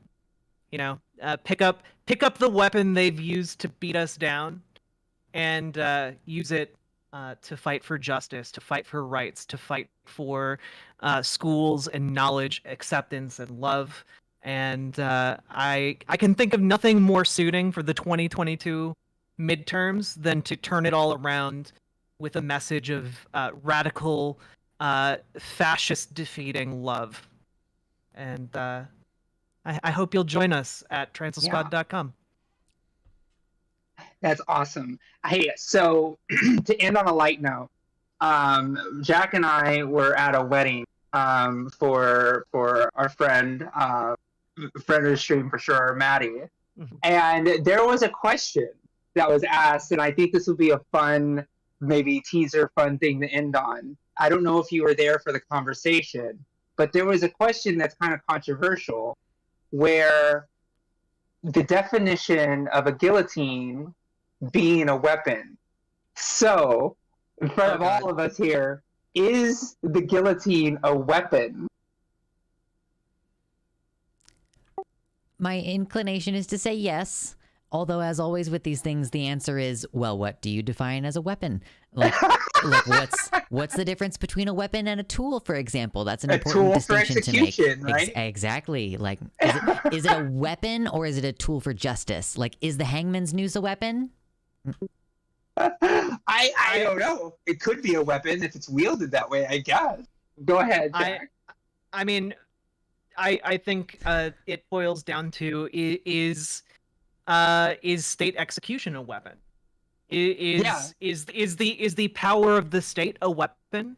I would argue yes. And in that to that end, that would be a weapon wielded by the powers of the state. Yeah, because like usually you think a weapon is like it must be wielded by a person, but I guess it can also be wielded by an entity. Yeah. Yeah. Somebody says, is a lasso a weapon? Yes, it would be. Trying to use that lasso to inflict harm. Oh, God. I got a bunch of D&D nerds in my chat saying gosh, okay, it's a weapon, it it can be enchanted. Oh, it can be enchanted? Oh, there's the answer. No.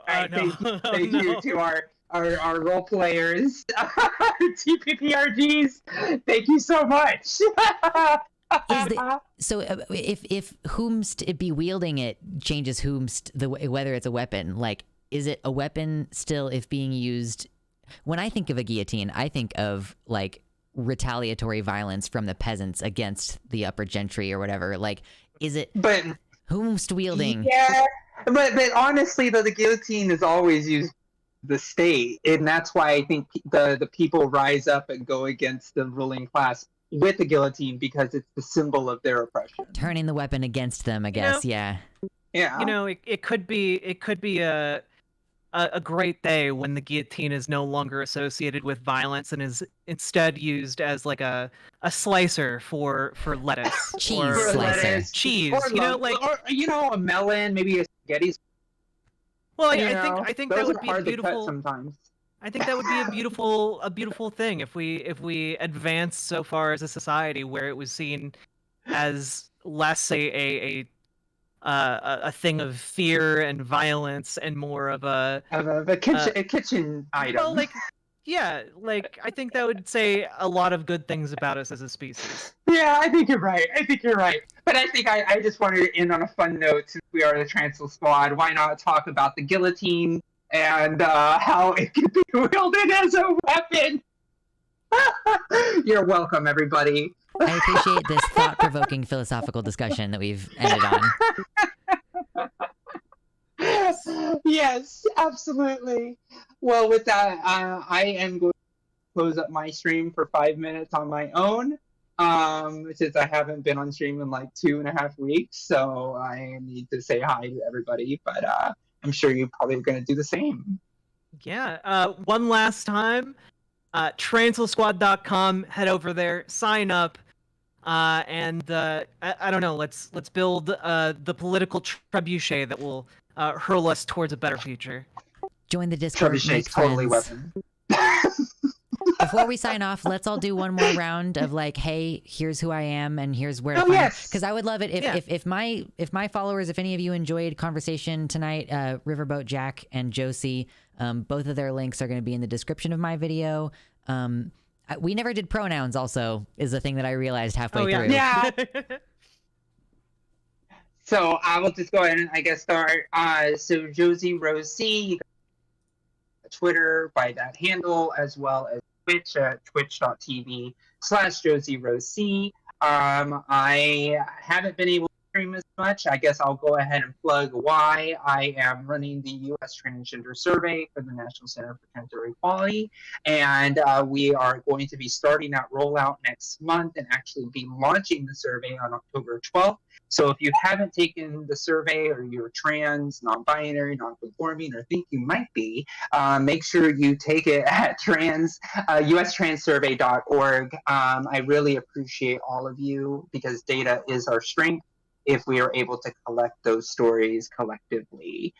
So yeah, thank you, and support the only trans community-led survey by trans people for trans people. And I am Riverboat Jack. I stream about politics, the news, and I debunk conservative propaganda over on twitch.tv/riverboatjack. I don't know. I have a background as a journalist, education in English literature, and I like talking about things in depth and overthinking things quite a bit. So if that kind of tickles your fancy, come check it out. And I'm Luxander. I'm on YouTube. I'm the odd one out as a YouTube streamer. I talk about politics and mental wellness, I guess. Like, we try to strategize on how to not go crazy, and we check in, like, how are you doing? How are you taking care of yourself? And I'm like, you guys, I'm doing so good about taking walks in the morning or whatever, like trying to like encourage each other, because at the end of the day, we all have to be able to like function on a fundamental base level, or none of this organizing is going to work. We're going to be crabby at each other, where it's not going to be good for coalition building. You know, fundamentally taking care of yourselves is an important thing, while we're also trying to grapple with all this politics. So feel free to come hang out if you want anything to do with that. Oh, and pronouns for everybody, she, her. I use it, it's, or they, them, I guess. Josie, you're muted. Muted. Oh, I said she, her, and what is that, I guess? I was like, it's they, them, I guess. What was that? I used they, them for a really long time, and I'm just kind of, I don't really care about that one. I prefer it, it's, but I'm like not really going to push it if people are like squirrely about it for whatever stupid ass reason. Like, I'm not going to argue with you about my pronouns. So there's a secondary option. Got it. Yeah, because I was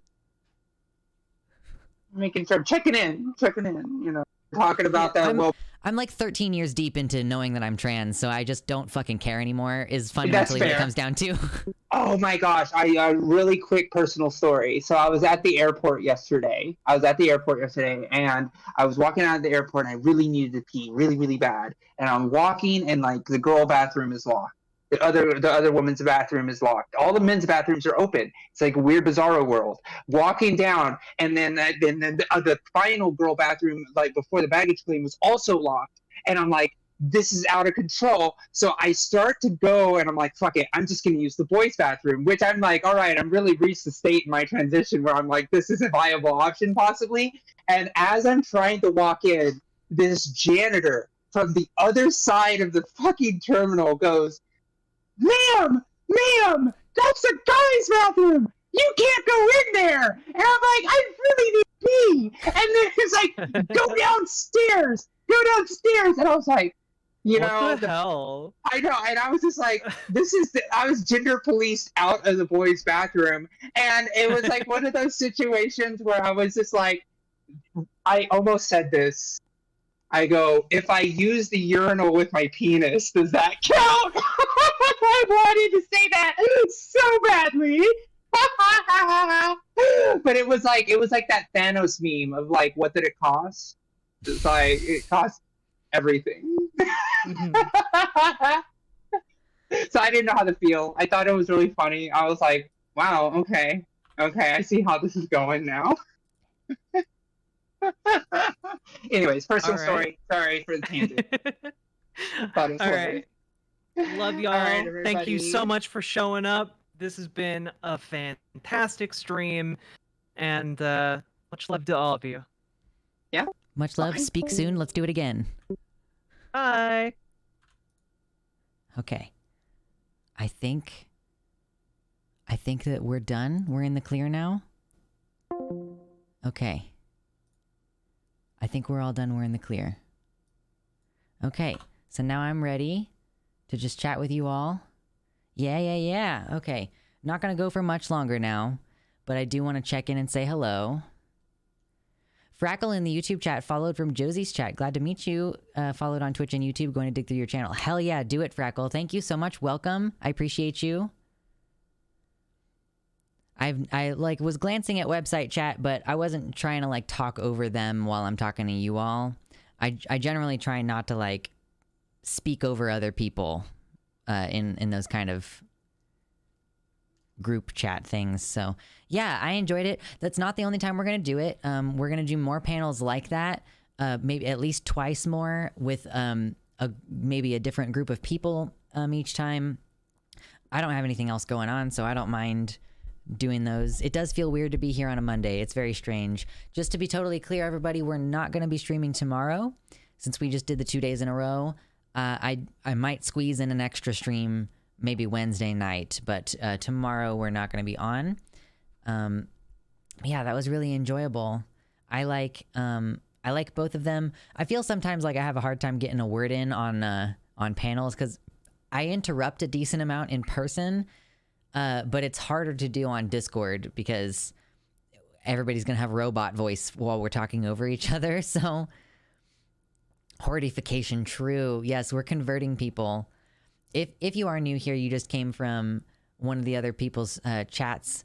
Hi, I'm Luxander. I'm the dragon.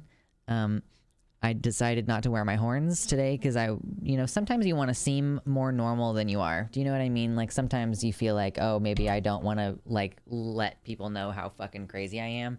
So these are my horns.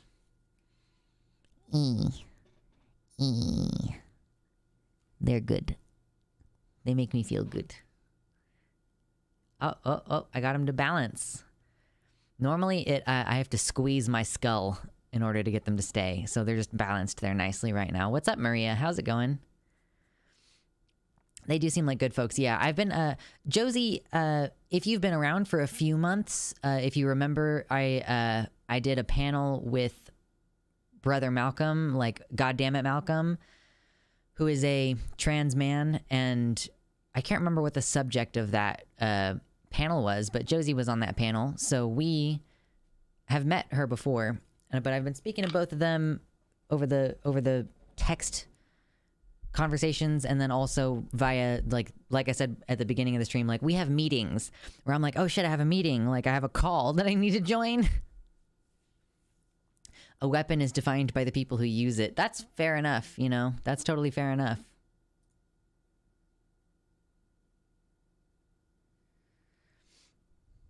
Yeah, that was a good time. I had fun.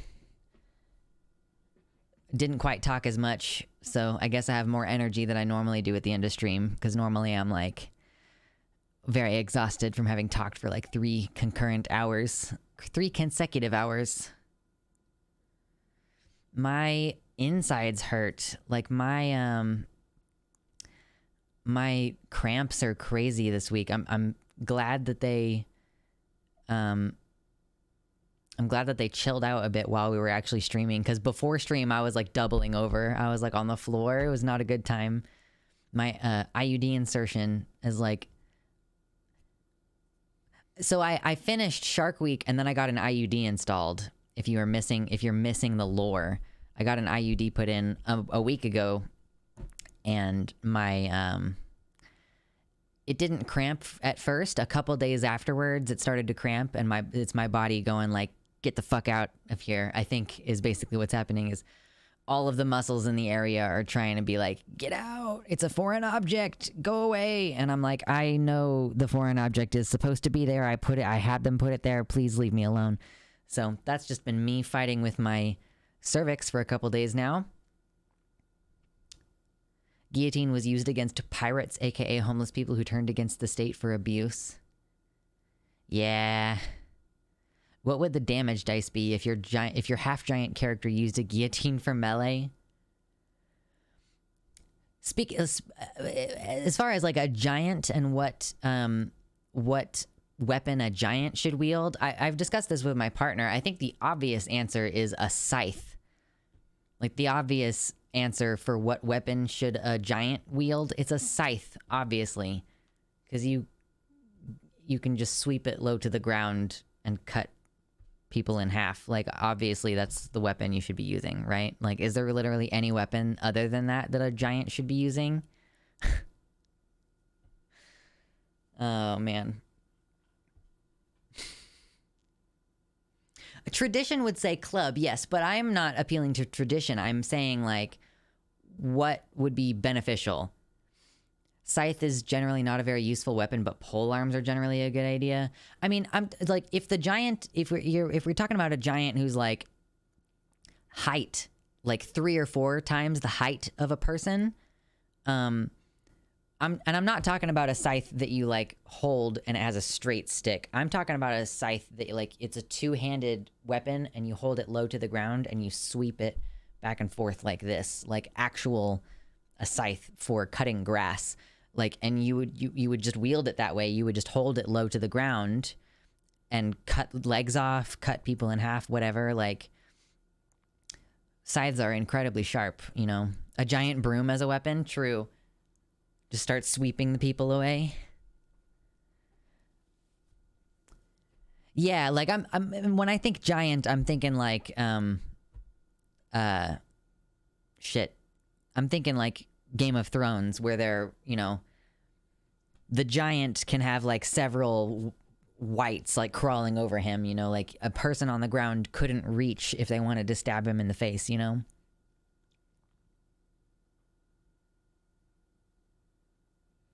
The problem with using a scythe is that you would have to keep it sharp, which might be harder to do given the size that the blade would be. I mean, fair enough. You know, it's just like any other situation where you have a bladed weapon. Like, the first chance you get, you plunk down and you sharpen your weapon. Because if your weapon isn't sharp, then you're fucking dead. You know? That's one thing I appreciated. There was this one scene in Lord of the Rings where they're like in Lothlorien. They're like in the Elvish capital, but Aragorn is sitting there sharpening his blade, you know?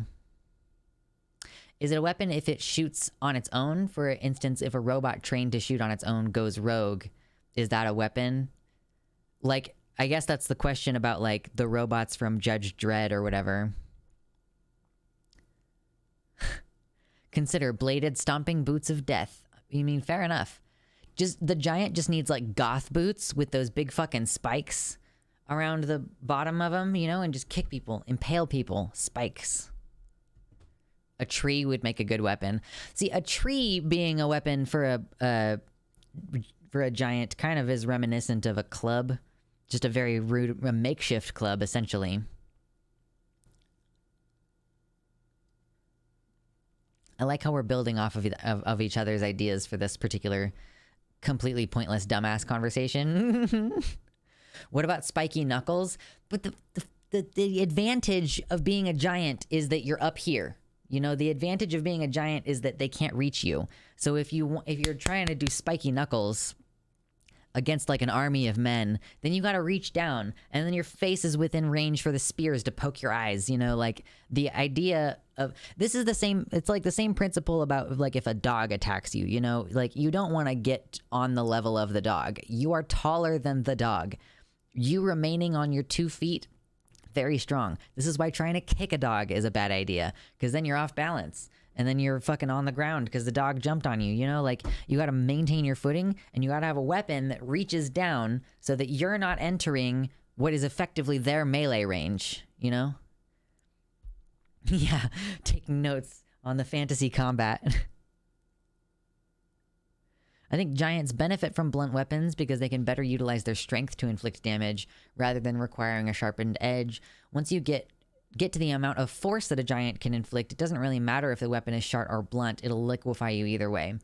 That's a fair point. I think that's a fair point. That a bladed weapon is perhaps not necessary when your bludgeoning power is so high. I could see that being a good point. I just think that the club is like, you know, it's kind of stereotypical. It's not very original. Like, what are some more interesting ways to think about what weapons and stuff would be useful and applicable here? So... But yeah, no, I hope that you all enjoyed the conversation. We had a lower number of people in stream tonight than some other streams. We stuck right around 20, which is not too bad. So I don't know how many people of you were really here for like most of it, but I'm encouraged.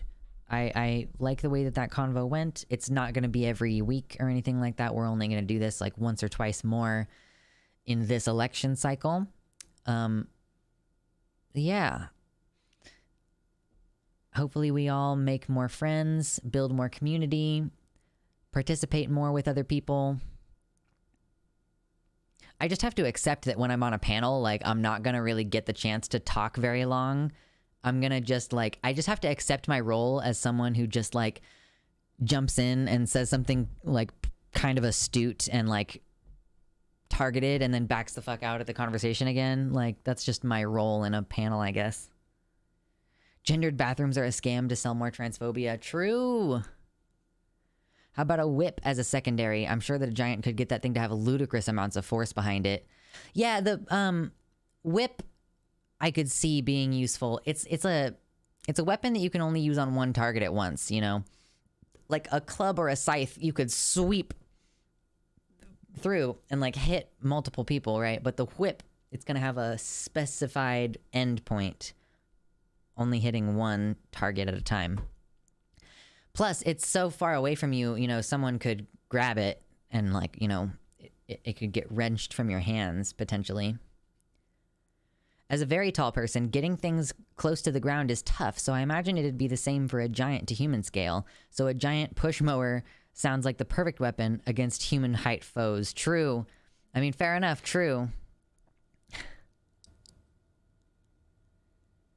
That Discord link, yes, that is the Luxander Discord, if anybody's not in it. If you're on the YouTube chat, I got a bunch of links down below that'll take you to the Discord. If you really want to be kind, you can pitch in a dono or whatever. I am down to $18, so I am hoping that even if I get donos this week, they might not come through until like Monday. So... wow, August was fucking a lot in terms of me not having any money at the end of it. But I've appreciated everybody's support so far. It really has made a difference. Like, I had to get a growth in my throat checked out, and I wouldn't have been able to do that if it wasn't for the fact that you all are so kind with your donations. I'm going to have a biopsy, so I have to have a minor surgery to check and make sure I don't have cancer. That'll be September. One of those things with the stick and the spinning things at the end that people use to cut grass. Oh, a weed whacker. Yeah. That would be a really good weapon for a giant, like a weed whacker. A big rolling pin on a stick. True.